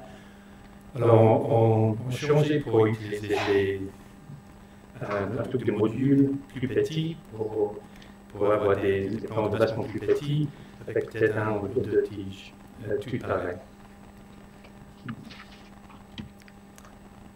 Et en plus, c'est pas évident exactement où se trouve la maïos, parce que c'est bien avant le fleurir de la plante, c'est quand l'inflorescence est vraiment petite dans la tige, et ça c'est peut-être 2-3 mm. Il y avait des tout petites et les plantes. Alors, on a fait pas mal de travaux pour deviner exactement le bon temps pour appliquer cette température, mais on peut utiliser les tailles de plantes, les tons dans le cabinet et tout ça pour deviner. Et en fait, on a essayé un tout petit cours de traitement de chaleur pour 11 jours quand même. Et en fait, on a sur un F1, mais quand même, il y a un peu moins de graines, mais vachement plus qu'avant. Et quand on voit vite fait le carte génétique avec cette population de F2, on voit bien qu'il y a un effet peut-être moins fort qu'avant, mais quand même on voit qu'il y a un peu plus de combinaisons au niveau du centre de commencement. Et pour s'amuser, on a aussi utilisé le froid, pas seulement le chaleur, mais ça prend vachement plus de temps, c'est 65 jours à 4 degrés.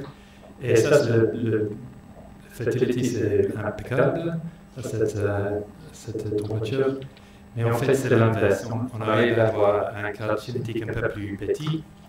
On voit bien toujours froid normal chaud dans cette couleur-là. On voit bien que c'est toujours au centre, il y a plus de combinaisons avec la chaleur et moins avec le froid. Peut-être on manque des marques afin peut-être mieux des combinaisons vraiment distales dans les conditions froides. Maintenant, on commence à avoir un peu plus de détails parce qu'on a un plateforme pour utiliser les 50 000 marqueurs génétiques et ça arrive cette année et on peut deviner un peu mieux la position et les crossing over, les combinaisons.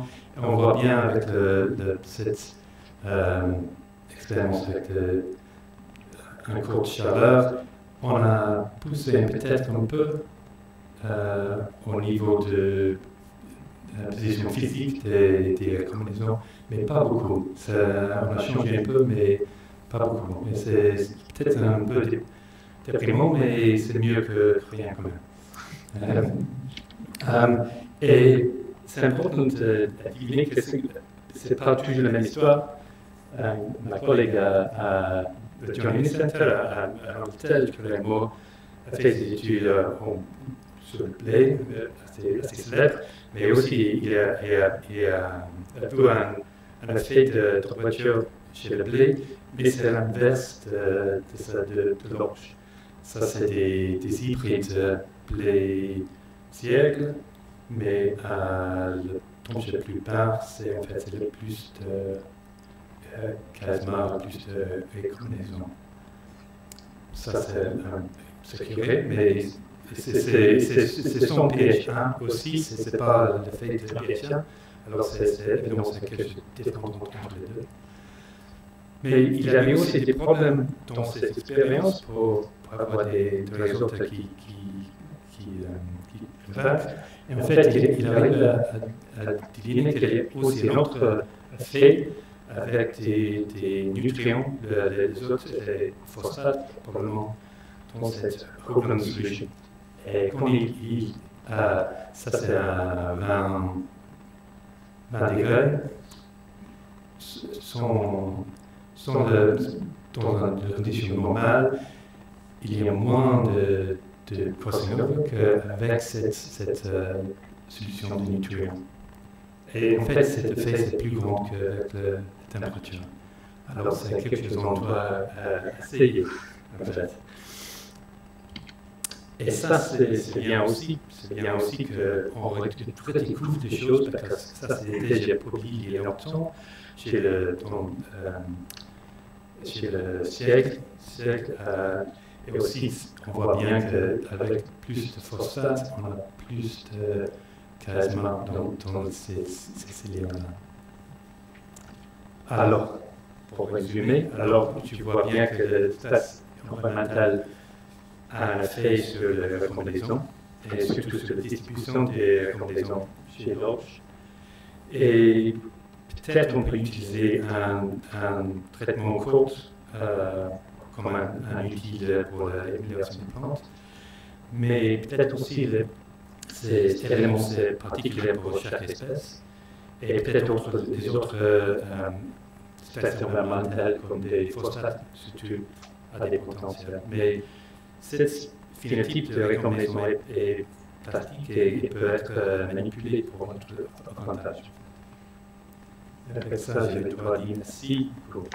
Merci.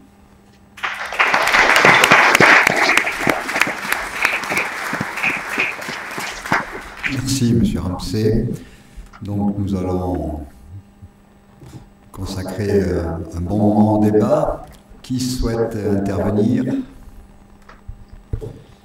Qui se lance? André Gallet, le micro là-bas, s'il vous plaît.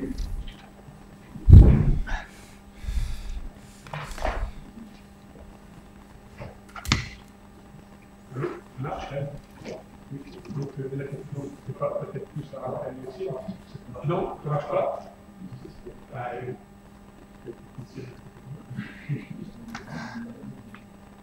Bon, j'ai parlé plus fort, vous m'entendez. Donc la question, c'est plus à rappeler. En multipliant par 8 ou 9 le taux de crossing over, même dans les régions péricentromériques, ça ne augmente pas de façon très significative. Donc il y aura toujours ça qui restera à la base. Pour répondre, il faudrait que vous veniez au micro parce que comme ça on vous entendra mieux. Non, et je continue. Alors, maintenant que le micro semble marcher, est-ce que à ce moment-là, pour augmenter dans ces régions péricentromériques, est-ce que Sporon, ça peut être une solution? Alors, en effet, dans les mutants qu'on a jusqu'à aujourd'hui, on a augmenté la combinaison, mais pas dans la région péricentromérique. Alors, pour clarifier le propos, il y a la région, vraiment le cœur du centromère, il y a un intervalle qui encadre le centromère, qui est à 0 dans tous les génotypes, qu'on soit le sauvage ou le mutant. Ça va plus loin, les régions qui sont juste à côté, qui recombinent déjà chez les sauvages, ne sont pas augmentées non plus dans les mutants. Donc c'est des régions qui sont ouvertes à la combinaison, et pourtant qui ne sont pas augmentées par ces mutants. Donc pour moi, ça suggère fortement qu'il y a d'autres mécanismes actifs qui préviennent la recombinaison dans ces régions. Et probablement, en tout cas dans le cas d'Arabidopsis, donc des espèces, on va dire, à petits centromères, ces gènes ne sont sans doute pas la réponse.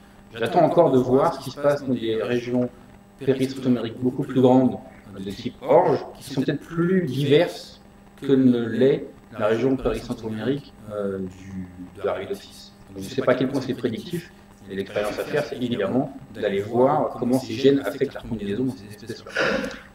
Alors, bien sûr, la question, qu'est-ce qui limite dans ces régions-là? C'est peut-être l'absence de cassure de Lebrun. C'est une hypothèse intéressante, et peut-être d'amener ce qu'on dans les régions de façon artificielle. Alors, on pense bien sûr aujourd'hui, par exemple, en utilisant la Cas9, qui nous permettrait d'amener ce qu'on dans la région centromérique. C'est des idées qui sont clairement dans la communauté, des expériences qui sont probablement en cours dans la communauté. C'est une des solutions. Moi, j'en proposerai une autre, parce que j'ai toujours la même réponse à toutes les questions. Faisons un crime génétique spécifique pour aller chercher les facteurs qui régulent la combinaison de ces régions.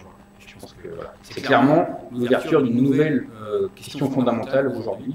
Qu'est-ce qui se passe dans ces régions péricentromériques? Il semble clair que c'est des régulations différentes. Il y avait une deuxième question? C'est bon, on vous a gagné. Oui, Émile Chenet.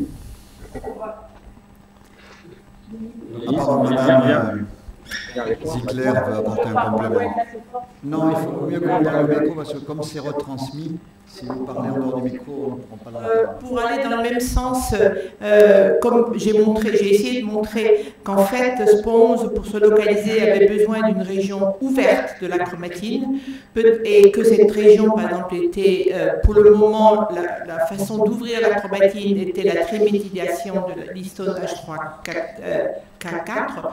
Peut-être que si on trouvait une des histones péricentromériques ou centromériques spécifiques pour lequel on pourrait changer, on pourrait la modifier, on pourrait peut-être à ce moment-là la rendre plus accessible à Sponge. Ça peut être une autre façon de résoudre ce problème. Parce que pour la même chose, pour l'orge, le fait que vos crossing over n'aillent pas trop vers le milieu, c'est peut-être à cause de cette région hétérochromatique en fait. Oui, Émile Chenet. Ce qui fait carrément rêver, c'est la reproduction clonale par les graines, notamment la reproduction des hybrides F1. Pour moi, c'est un peu la pierre philosophale de la naissance des plantes. Alors, je n'ai pas bien compris si le niveau de ploïdie c'était une conséquence inéluctable ou si c'était soluble, le niveau d'augmentation de la ploïdie par génération. Je reprends, je n'ai pas été complètement clair, il semble. En fait, il y a deux composantes pour réussir à construire cette apomixie artificielle. Il faut d'une part transformer la méiose en mitose, et il faut d'autre part se passer de fécondation. En tout cas, se passer de contribution de la formation génétique venant du père. Donc chez Arabidopsis, on a une solution pour faire ça. La partie transformer la méiose en mitose, on la lâche chez Arabidopsis et on la lâche chez le riz. Donc probablement, on peut le faire chez n'importe quelle espèce de plante. Par contre, la partie se débarrasser de la fécondation, on crée un embryon sans féconder, et c'est si on ne se débarrasse pas de la fécondation, c'est là qu'on double la ploïdie. Donc chez Arabidopsis, on a pu montrer qu'en utilisant cette lignée particulière qui induisait l'embryogenèse sans contribuer, sans global apport de formation génétique, on pouvait obtenir des clones. Donc il faut cette deuxième composante, et je pense que c'est ça que vous soulignez. Aujourd'hui, chez le riz, par exemple, chez beaucoup d'autres espèces, on n'a pas cette composante. On ne sait pas comment induire l'embryogenèse à partir d'un gamète sans contribution de gène paternel. Et c'est là, c'est cette barrière-là qu'il faut franchir. Et si on la franchit, je pense qu'on sera assez proche de la pierre philosophale.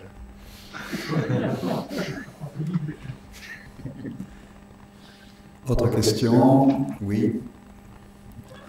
Malcolm Adley.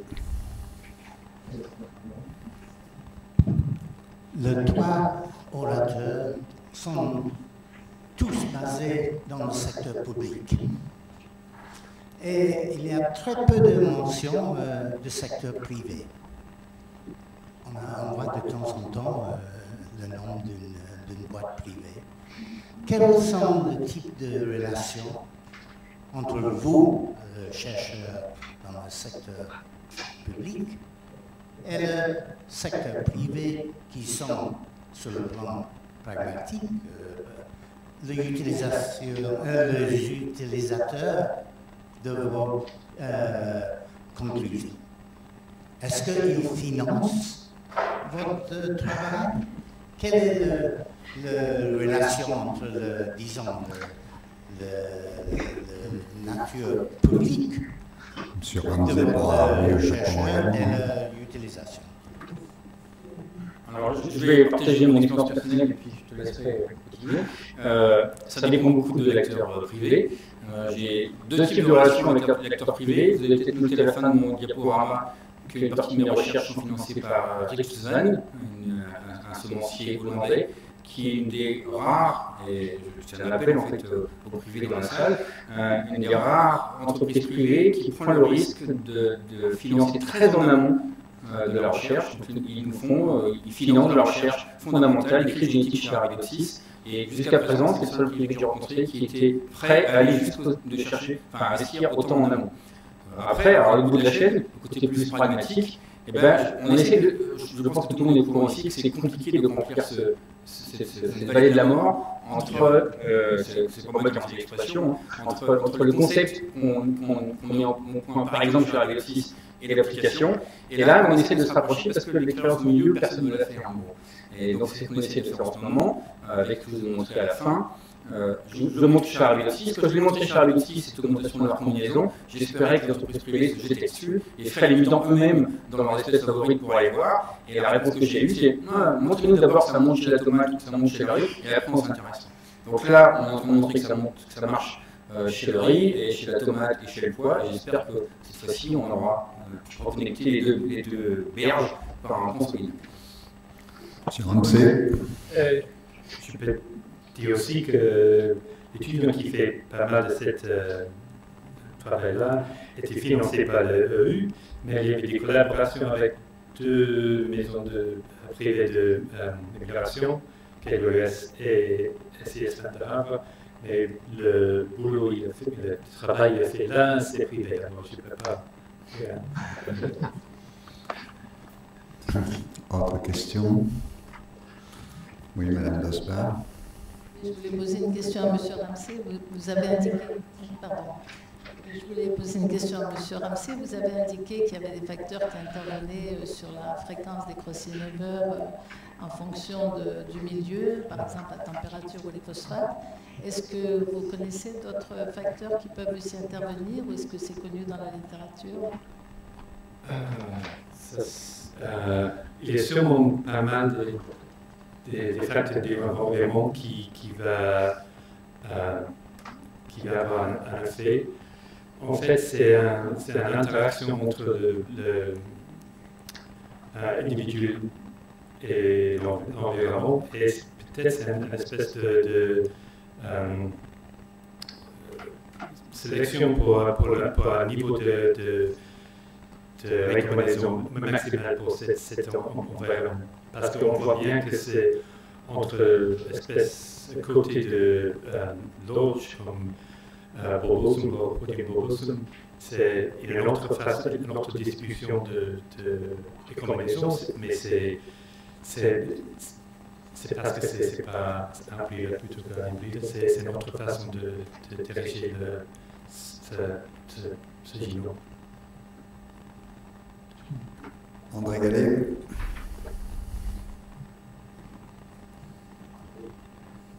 Pour continuer avec M. Ramsey, je n'ai pas enregistré le pourcentage d'augmentation du taux de recombinaison que vous aviez par la température. Vous multipliez par combien? Et c'est pas beaucoup, c'est vers 5%, mais c'est plutôt de distribution que plutôt que la fréquence. Donc, par rapport à 8,9, oui, c'est rien. Oui. Donc, c'est quand même relativement faible, on va dire ça comme ça. Donc, moi, après, j'aurais peut-être un commentaire qui se terminera pas par une question. Pour Raphaël, je suis d'abord en admiration pour tout le travail que vous faites là-dessus, sur le contrôle de la myose, crossing over et tout ça.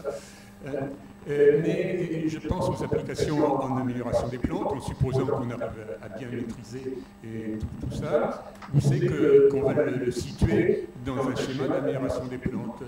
Moi, je pense qu'une augmentation globale du taux de recombinaison, on la voit bien au niveau du pré-breeding, en quelque sorte. Hein. Lorsqu'on on croise du matériel d'origine très diverse, on a des associations positives et négatives entre caractères, et on veut donc casser les associations négatives, hein, et là, monter globalement le taux de recombinaison, ça justifie bien.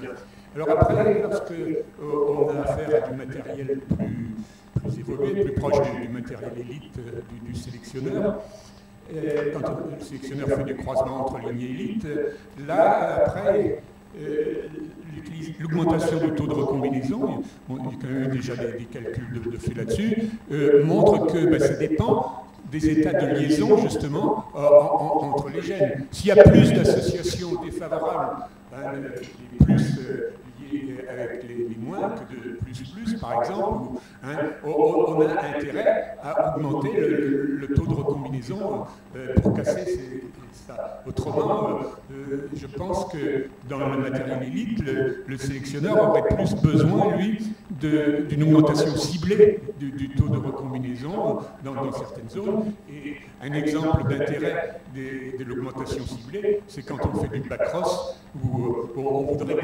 provoquer des recombinaisons le plus proche possible du gène transmis. Hein. Et ça, je pense que ça pourrait avoir des applications importantes. Je pense aux sélectionneurs Colza, quand ils ont transmis les gènes sur lesquels Georges Pelletier a travaillé, la stérilité mâle au Gura, et qu'ils ont transmis en même temps des gènes de glucosinolate qui étaient liés. S'ils avaient pu provoquer des recombinaisons très proches, ils n'auraient pas été ennuyés pendant je ne sais combien d'années. Alors, pour terminer par une question, justement, où s'en est ces possibilités de contrôle local de la recombinaison?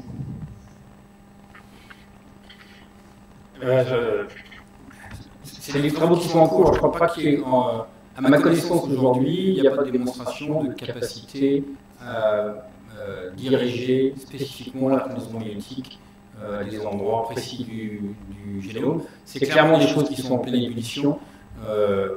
Un travail de base qui a été fait chez Cerevisier, c'est le fait de déplacer Sponge et de l'emmener artificiellement ailleurs, change les cartes de crossing over, et c'est des travaux qui sont en cours de transfert en ce moment même chez les espèces cultivées. Donc ça, c'est une des possibilités d'amener Sponge et donc potentiellement la transformation des crossing over spécifiquement dans des régions particulières. À ma connaissance, il n'y a pas encore de démonstration que c'est possible chez les plantes, mais c'est des travaux qui sont en cours. Peut-être que c'est le cas sans que je sois au courant. Oui. Probablement le CRISPR aussi, mais le CRISPR ça fait des cassures, ça fait la prise en charge de la même façon. C'est clairement des pistes qui sont en pleine évolution, explorées par une équipe. L'avenir va être intéressant. Ça évolue très rapidement. Madame Duquet. Pour amener un bémol à cet enthousiasme de changer la recombinaison, il y a quand même deux points qui peuvent être négatifs. C'est que vous pouvez dérégler des gènes qui sont groupés et qui régulent par exemple une fonction particulière qui est parfaitement qui permet l'adaptation parfaite de l'organisme à son milieu.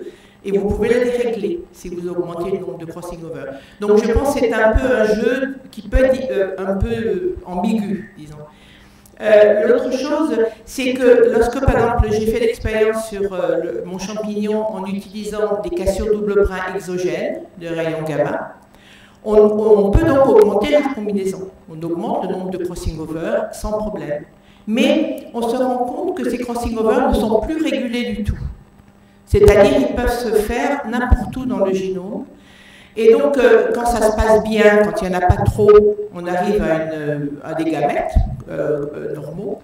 Mais je pense que toute l'évolution de la méiose a été faite de telle sorte que finalement soit parfaitement régulé et l'emplacement de sporons, c'est-à-dire des cassures, pas régulé à la base près, à des régions près, et aussi le nombre de crossing over.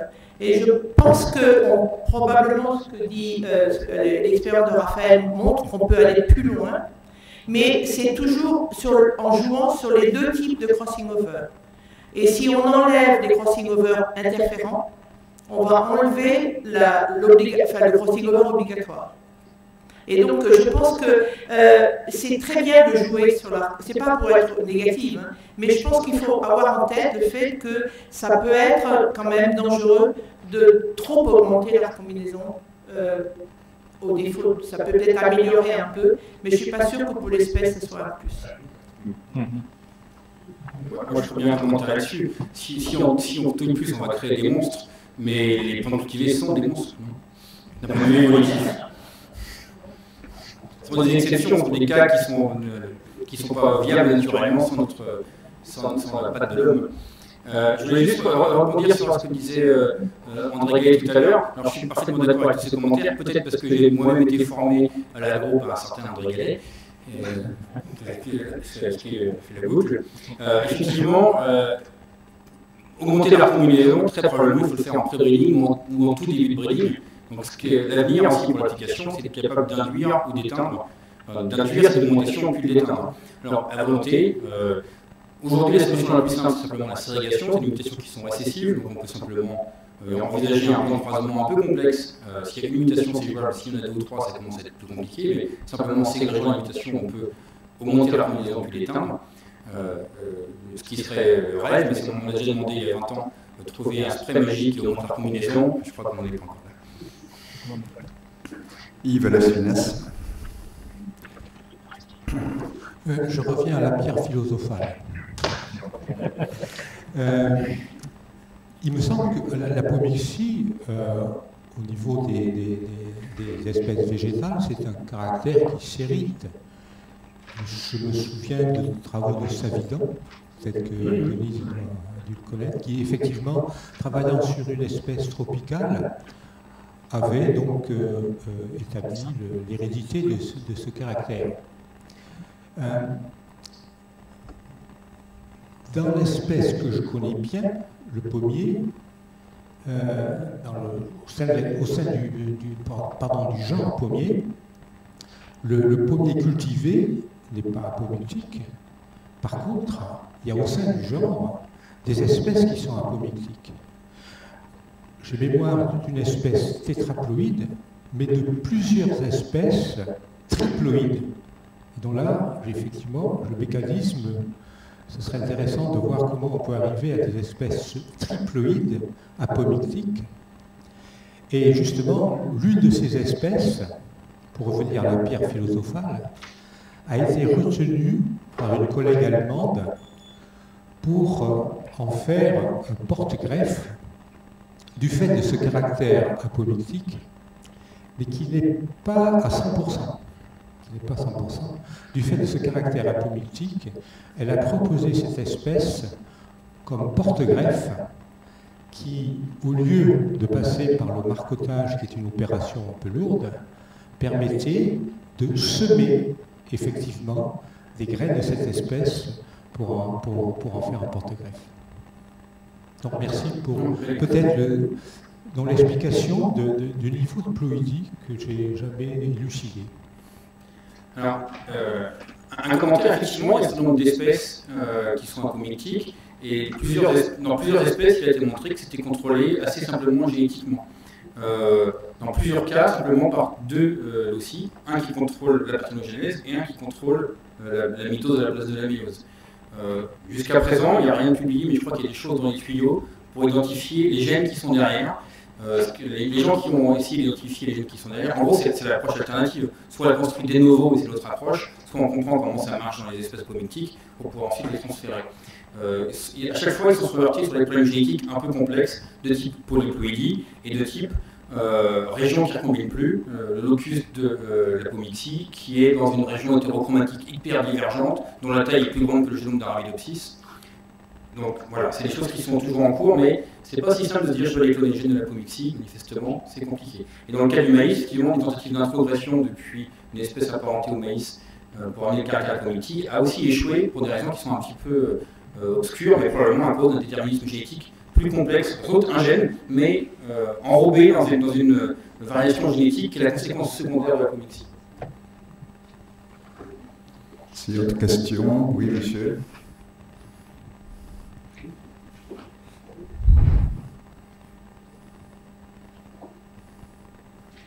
Merci. Je voulais poser juste la question de savoir, le troisième intervenant, il a parlé de l'effet de la température. La température pouvait, l'augmentation de la température favorisait une recombinaison génétique. Est-ce que c'est ce qui explique le fait d'une large diversité dans les zones tropicales où il y a une grande diversité génétique des variétés? Bon, je ne sais pas si je ça, c'est une grande question. En fait, on a essayé d'utiliser le stress de chaleur pour voir comment pas mal de variétés de l'orge. En fait, l'orge de région plus chaleureuse plus chaud n'a pas le même effet. En fait, peut-être s'il y a les adaptations au niveau l'environnement, peut-être dans les loges de pays plus chauds, n'a pas cette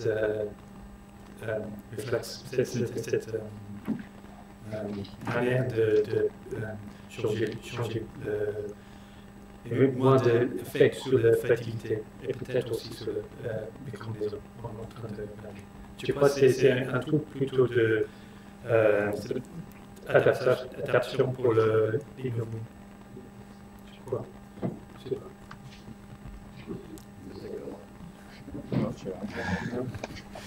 Bon, monsieur.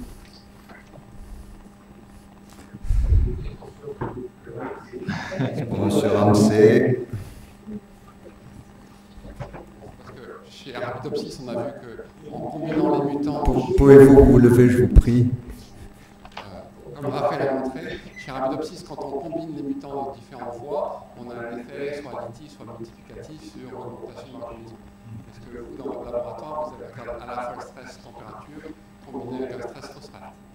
Oui, je crois que c'est quelque chose d'assez... Je n'ai pas encore fait, mais oui, on va juste commencer avec le phosphate, mais je ne vais pas embrasser n'importe quoi en fait, pour voir. Mais pour avoir 40% plus, c'est autre chose. Autre question?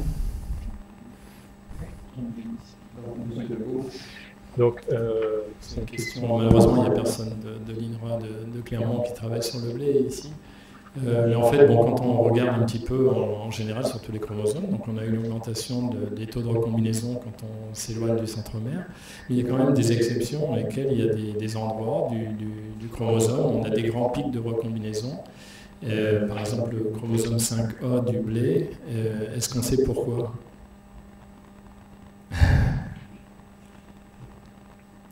Pourquoi il y a ces régions où d'un coup il y a un grand pic de recombinaison?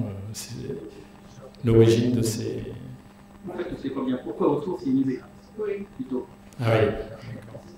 Georges, tu apporteras un complément peut-être en conclusion. Madame Zicler? Non, je n'ai pas de réponse à ça. Je pense qu'effectivement, il faudrait regarder de l'hétérochromatine dans la région qui encadre cette région. Et donc, ça peut faire ça augmente, je ne sais pas. On pourrait utiliser avec des protéines comme le MLH1, toutes les protéines de recombinaison, on pourrait peut-être essayer de voir s'il y a une localisation préférentielle reliée à la présence ou non d'hétérochromatine. Il y a un autre exemple où on peut changer la distribution de la recombinaison, c'est que par exemple tous les gens qui ont étudié des translocations qui existent aussi chez les plantes, lorsqu'on regarde une translocation réciproque, il y a donc une croix de translocation, où il n'y a pas de recombinaison, alors que normalement il y avait de la recombinaison dans cette région lorsque le chromosome n'était pas transloqué. Et en fait, il y a une compensation du nombre de crossing over de part et d'autre des bras à translocation. Donc on a la croix de translocation, on a 0 crossing over au milieu alors qu'on devrait en avoir 1 ou 2 dans cette région chromosomique sans translocation. Mais par contre, on aura 3 ou 4 crossing over de part et d'autre alors que normalement il n'y en avait pas, ou juste 1. Donc il y a l'organisme, c'est comme si l'organisme avait une espèce de poignée de recombinaisons à distribuer, qu'elle va distribuer dans le méocyte, quel que soit le comportement de ces chromosomes. Et c'est aussi le cas quand on étudie par exemple des mutants qui sont perturbés dans l'une des protéines du complexe synaptonémal ou une des protéines de recombinaison. On s'aperçoit que lorsqu'il y a très peu d'appariements, lorsqu'il y a peut-être 10% d'appariements au lieu d'avoir 100%, dans ces 10%, on aura l'ensemble des crossing over qu'on aurait dû avoir sur l'ensemble du noyau. Donc toujours avec cette même idée, bon c'est peut-être une idée un peu farfelue, mais c'est comme si en fait il y avait le potentiel de mettre des crossing over. On n'a pas toutes les conditions pour les mettre au bon moment parce qu'on n'a pas l'appariement au bon moment, on n'a pas les cassures faites probablement au bon moment. Et ça se fait finalement sur cette petite région où tout est parfait. Il y a une autre modulation aussi que je trouve intéressante, c'est par exemple les régions entre les chromosomes X et Y chez les mammifères. Vous savez qu'il y a une toute petite région d'homologie entre les deux chromosomes, et là, tout est changé. C'est-à-dire que les boucles sont plus petites, il y a beaucoup plus de crossing over que sur les autosomes qui sont autour. Donc là aussi, il y a une espèce de surrégulation pour être sûr, toujours la même chose, qu'il y a un crossing over au moins dans cette région, qui est une toute petite région, mais qui doit le faire, qui doit avoir un crossing over pour avoir une ségrégation correcte de XY. Donc il y a des régulations qui sont interchromosomiques dans une même espèce. Donc c'est peut-être le cas du chromosome 5B de votre cas. Merci. Autre question? André Gallet, un complément?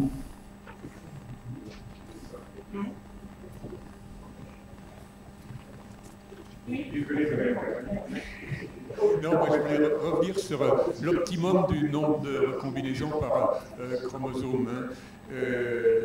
Bon, 1 c'est le minimum pour que la méiose se passe bien, mais est-ce qu'on ne peut pas dire quand même que justement s'il y en a trop, la méiose va mal se passer d'une certaine façon, enfin je ne sais pas, c'est une hypothèse que j'imagine. Et alors après, moi je prolonge cette observation et cette question par une autre, mais quel est le sens du regroupement des gènes sur un même chromosome, et au-delà de ça, quel est le sens du nombre de chromosomes?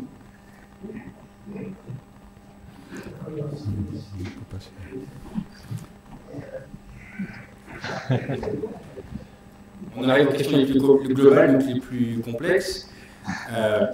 D'abord, est-ce qu'effectivement, il n'y a pas beaucoup de crossing over? Pourquoi? Donc, il y a deux grandes familles d'hypothèses. Un, c'est un problème mécanique. Si on en avait plus, on aurait un problème de fertilité. Alors, il y a quand même beaucoup d'arguments contre. Le premier, c'est les quelques exceptions. Pombé, qui est un champignon unicellulaire, qui a en moyenne 3 chromosomes, avec en moyenne 10, 15 et 20 crossing over par chromosome et par méiose. Et la méiose va très bien, cette espèce va très bien, donc c'est possible. L'abeille aussi est très élevée. Les plus gros chromosomes chez la plupart des oiseaux aussi ont une quinzaine de crossing over, donc quand même c'est possible. Et puis dans nos mutants, là, dans les cas extrêmes que je vous ai montré, on commence à avoir une petite diminution de fertilité. En l'occurrence, je ne pense pas que ce soit dû percer au nombre de crossing over, mais parce qu'on commence à avoir des problèmes pour réparer les cassures. Fonction indépendante de vraiment l'augmentation des crossing over. Mais de ce fait, je ne peux pas exclure qu'il n'y a pas un petit effet de beaucoup plus de crossing over. Mais dans les cas plus intermédiaires, type REQ4, on a déjà 3-4 fois plus de crossing over, on ne voit pas d'effet du tout sur la fertilité. Donc 3-4 fois plus, c'est déjà complètement hors de la gamme de la variation qu'on voit inter-eucaryote. Donc j'aurais tendance à penser que l'hypothèse mécanique n'est pas la bonne. Donc qu'est-ce qui reste comme hypothèse? L'autre hypothèse, c'est celle qui implique toutes les questions que vous avez évoquées, l'hypothèse génétique. Trop combiner, ce n'est pas une bonne idée. Génétiquement, de trop mélanger les allèles, ce n'est pas une bonne idée pour l'adaptation. Alors ce qui veut dire, effectivement, ça suggère qu'il y a peut-être des regroupements de gènes, des clusters de gènes qui, ensemble, créent une combinaison allélique qui est adaptée à l'environnement. Et l'équilibre, mais la modélisation ne marche pas très bien aujourd'hui pour montrer ça, mais l'équilibre serait dans un environnement stable, on a intérêt à ne pas trop mélanger pour garder les combinaisons qui ont été sélectionnées dans les générations précédentes. En revanche, face à une nouvelle pression de sélection, là, on aura intérêt à combiner. Alors peut-être que les différentes espèces qu'on a vues là sont dans différentes phases de cette évolution de leur combinaison. Et que dans la plupart du temps, le niveau de stabilité de l'environnement pousse vers un assez bas niveau de combinaison. L'autre chose aussi, c'est que la modélisation marche assez bien pour dire ça, qu'un faible niveau de recombinaison est assez pour obtenir presque tout l'effet de la recombinaison sur l'adaptation. Donc il n'y a pas beaucoup de gains à recombiner beaucoup plus.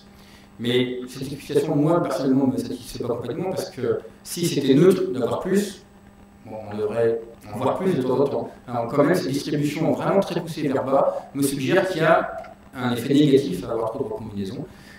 Et pour rebondir sur la question de tout à l'heure, effectivement, les combinaisons d'allèles proches, je soupçonne, mais je peux me tromper, je soupçonne qu'il y a beaucoup de cas de répulsion proche, mais on ne sait pas, parce qu'on n'a pas assez de recombinaisons pour le voir.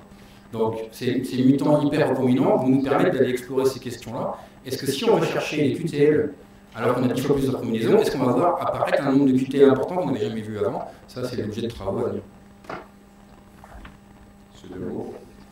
J'avais encore une question. C'est quel est l'état en fait de l'édition des gènes qui sont appliqués dans la recombinaison? Est-ce qu'il y a des travaux qui sont faits? Est-ce que tu as un peu une idée de ce qui est fait actuellement? Sur cela en particulier? Oui. Sur les anti-crossovers que je vous ai montré là, qui a commencé par ce qu'on a fait chez... Je vous ai montré le riz, il y a des travaux qui sont presque matures chez la tomate et chez le pois. Ils comptaient commencer il y a quelque chose comme 5 ans. Donc on n'avait pas franchement la CRISPR à ce moment-là. Donc ça a été fait par l'ancienne méthode, ce que j'allais dire, par de l'EMS et du Tilling. Mais aujourd'hui, là, on a des choses en cours pour aller direct. Une expérience qu'on est en train d'essayer de faire chez le riz, que je trouve intéressante, on verra si ça marche, c'est par CRISPR d'aller éteindre ces gènes directement dans une graine, enfin dans des cales d'hybrides. On fait un hybride, et tout de suite on va taper ces gènes-là, et là on a tout de suite un hybride F1 hyper recombinant. Ça, c'est parce que par AMS, c'est quand même très très lourd à monter. Grâce au CRISPR, bien sûr, ce genre d'approche, on a maintenant une palette d'outils et d'ouverture à l'imagination pour utiliser ces outils qui est bien plus large que simplement par le Tilling.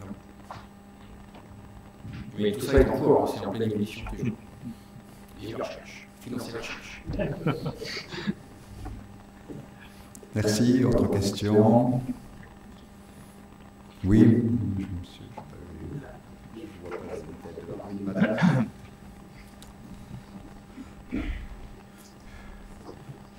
Alors, bonjour à tous et à toutes.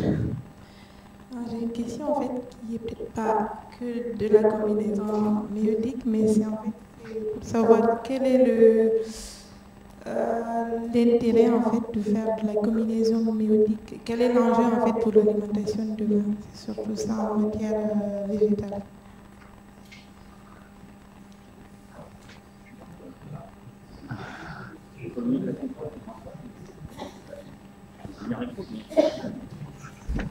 Je me sens le moins bien placé pour répondre à cette question, parce que moi je travaille chez Radoxis, je suis très moléculariste.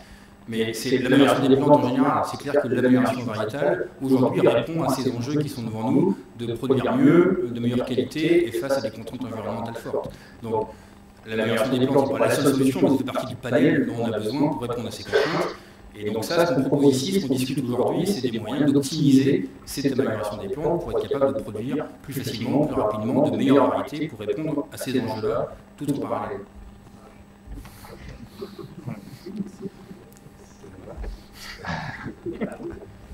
Autre question? Oui, monsieur. Je ne vois pas derrière.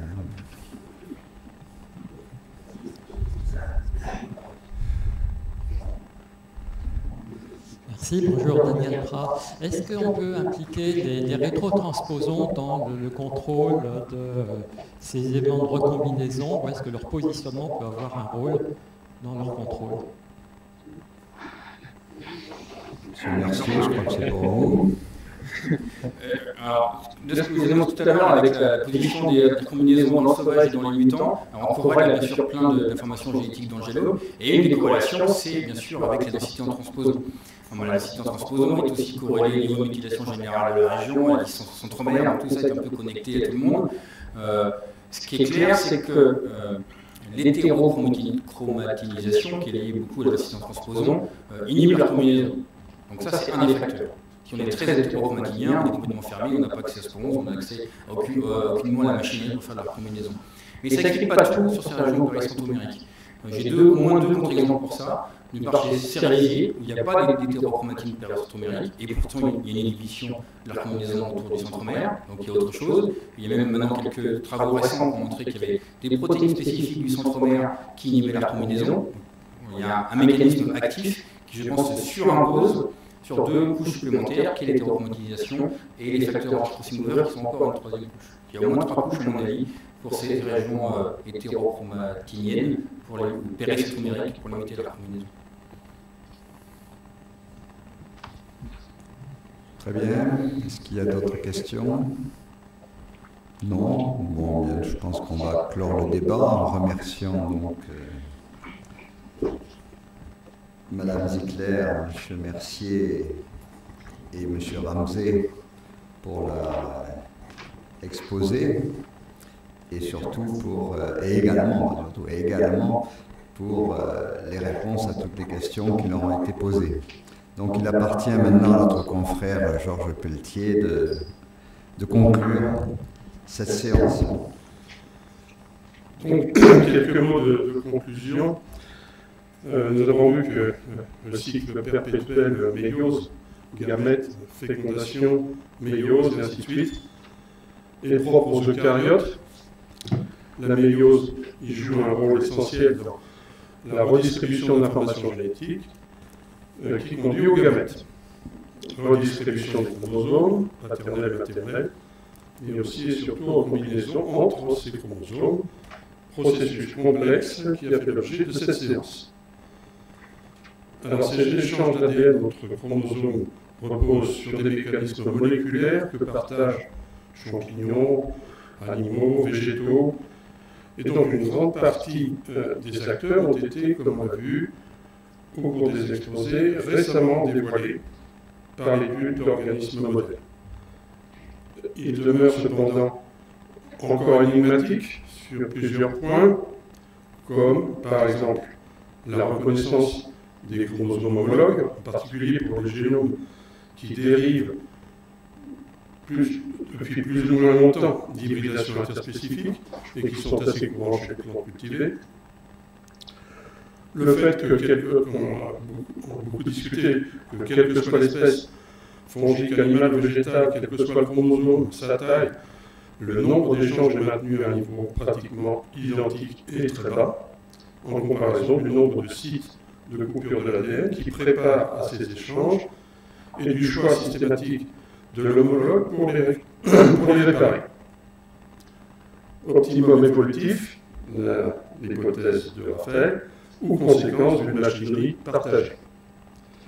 Les variations que l'on observe selon le sexe, on en observe selon le sexe, mais relativement peu, et relativement peu aussi sont notées les influences des conditions de vie et de reproduction nouvelles que connaissent les espèces domestiquées par rapport à leurs ancêtres sauvages. La nature, autre point, la nature exacte du phénomène d'interférence qui joue un rôle majeur dans la forte répression à laquelle globalement les crossing overs sont soumis. Processus ancien, je ne sais pas, 2 milliards d'années, quelque chose comme ça, mais qui n'est pas immuable, en particulier dans sa régulation, dans la mesure où on peut obtenir des mutations de certains gènes qui entraînent une augmentation de ces échanges, sans incidence notoire sur le déroulement de la galactogénèse, la fertilité et le développement de l'organisme. Alors sur le plan opérationnel, qu'il s'agisse de recherche ou d'application, un souhait des expérimentateurs est évidemment de pouvoir agir de l'extérieur pour moduler la recombinaison. Il reste néanmoins beaucoup à faire pour passer de l'empirisme que comporte cette approche aux mécanismes moléculaires sur lesquels peuvent jouer les conditions environnementales. À ces questionnements, les scientifiques, armés des méthodes modernes de cytologie, de génétique, de génomique, en contribuant au progrès de la connaissance de la méiose et de la recombinaison, dans la continuité de l'élan des années précédentes, pourront apporter des réponses. Cette séance avait aussi pour intention de montrer un exemple de connexion directe entre une recherche très fondamentale, mécanistique, réductionniste, et des applications très concrètes en amélioration des plantes et en production de semences.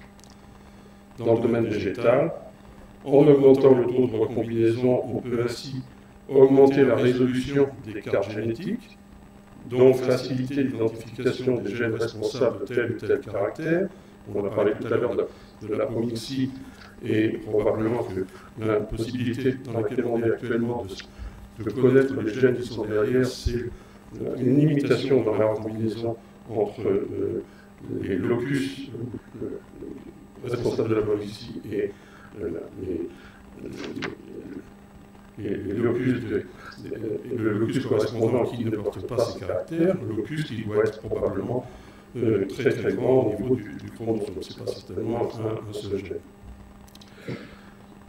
Alors, donc, faciliter l'identification des gènes responsables de tel ou tel caractère en augmentant la résolution des cartes génétiques, rompre des lésions génétiques fortes entre des caractères d'intérêt et des caractères indésirables, ou créer de nouvelles combinaisons d'allèles favorables. Augmenter la combinaison, mais aussi l'annuler, avec la possibilité de transformer la méiose en une quasi-mitose par l'inactivation d'autres gènes spécifiques de cette méiose. Preuve indirecte de la parenté mitose-méiose.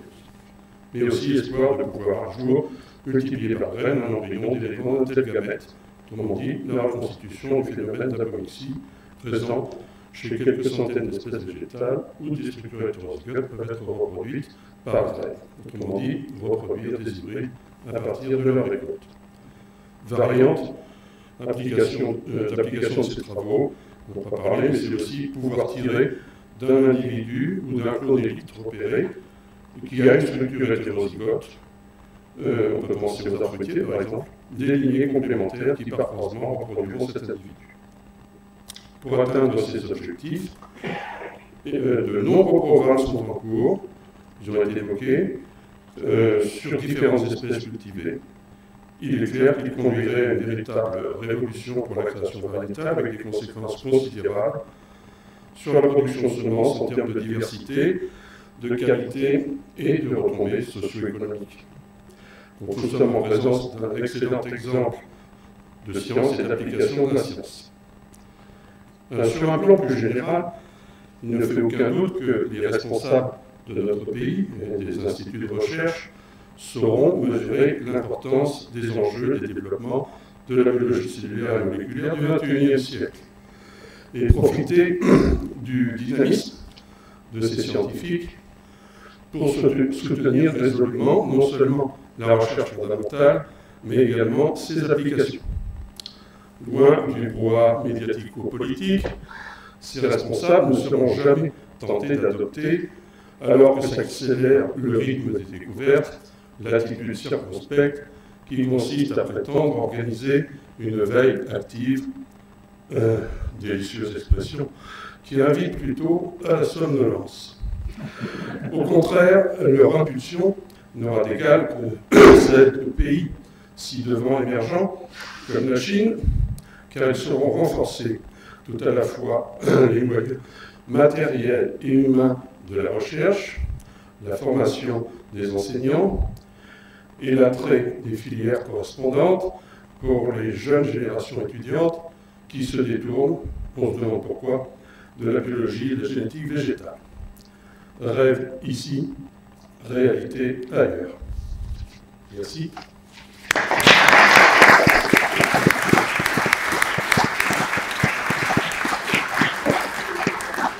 Merci Georges Pelletier pour cette conclusion optimiste. Donc, nous n'aurons pas de séance le 25 octobre et le 1er novembre. Et la prochaine séance donc, aura lieu le mercredi 8 novembre. Et elle portera sur le facteur temps dans les sols. Et donc, c'est une séance organisée par M. Guillaume Bourrier. Donc, merci à tous et donc au 8 novembre.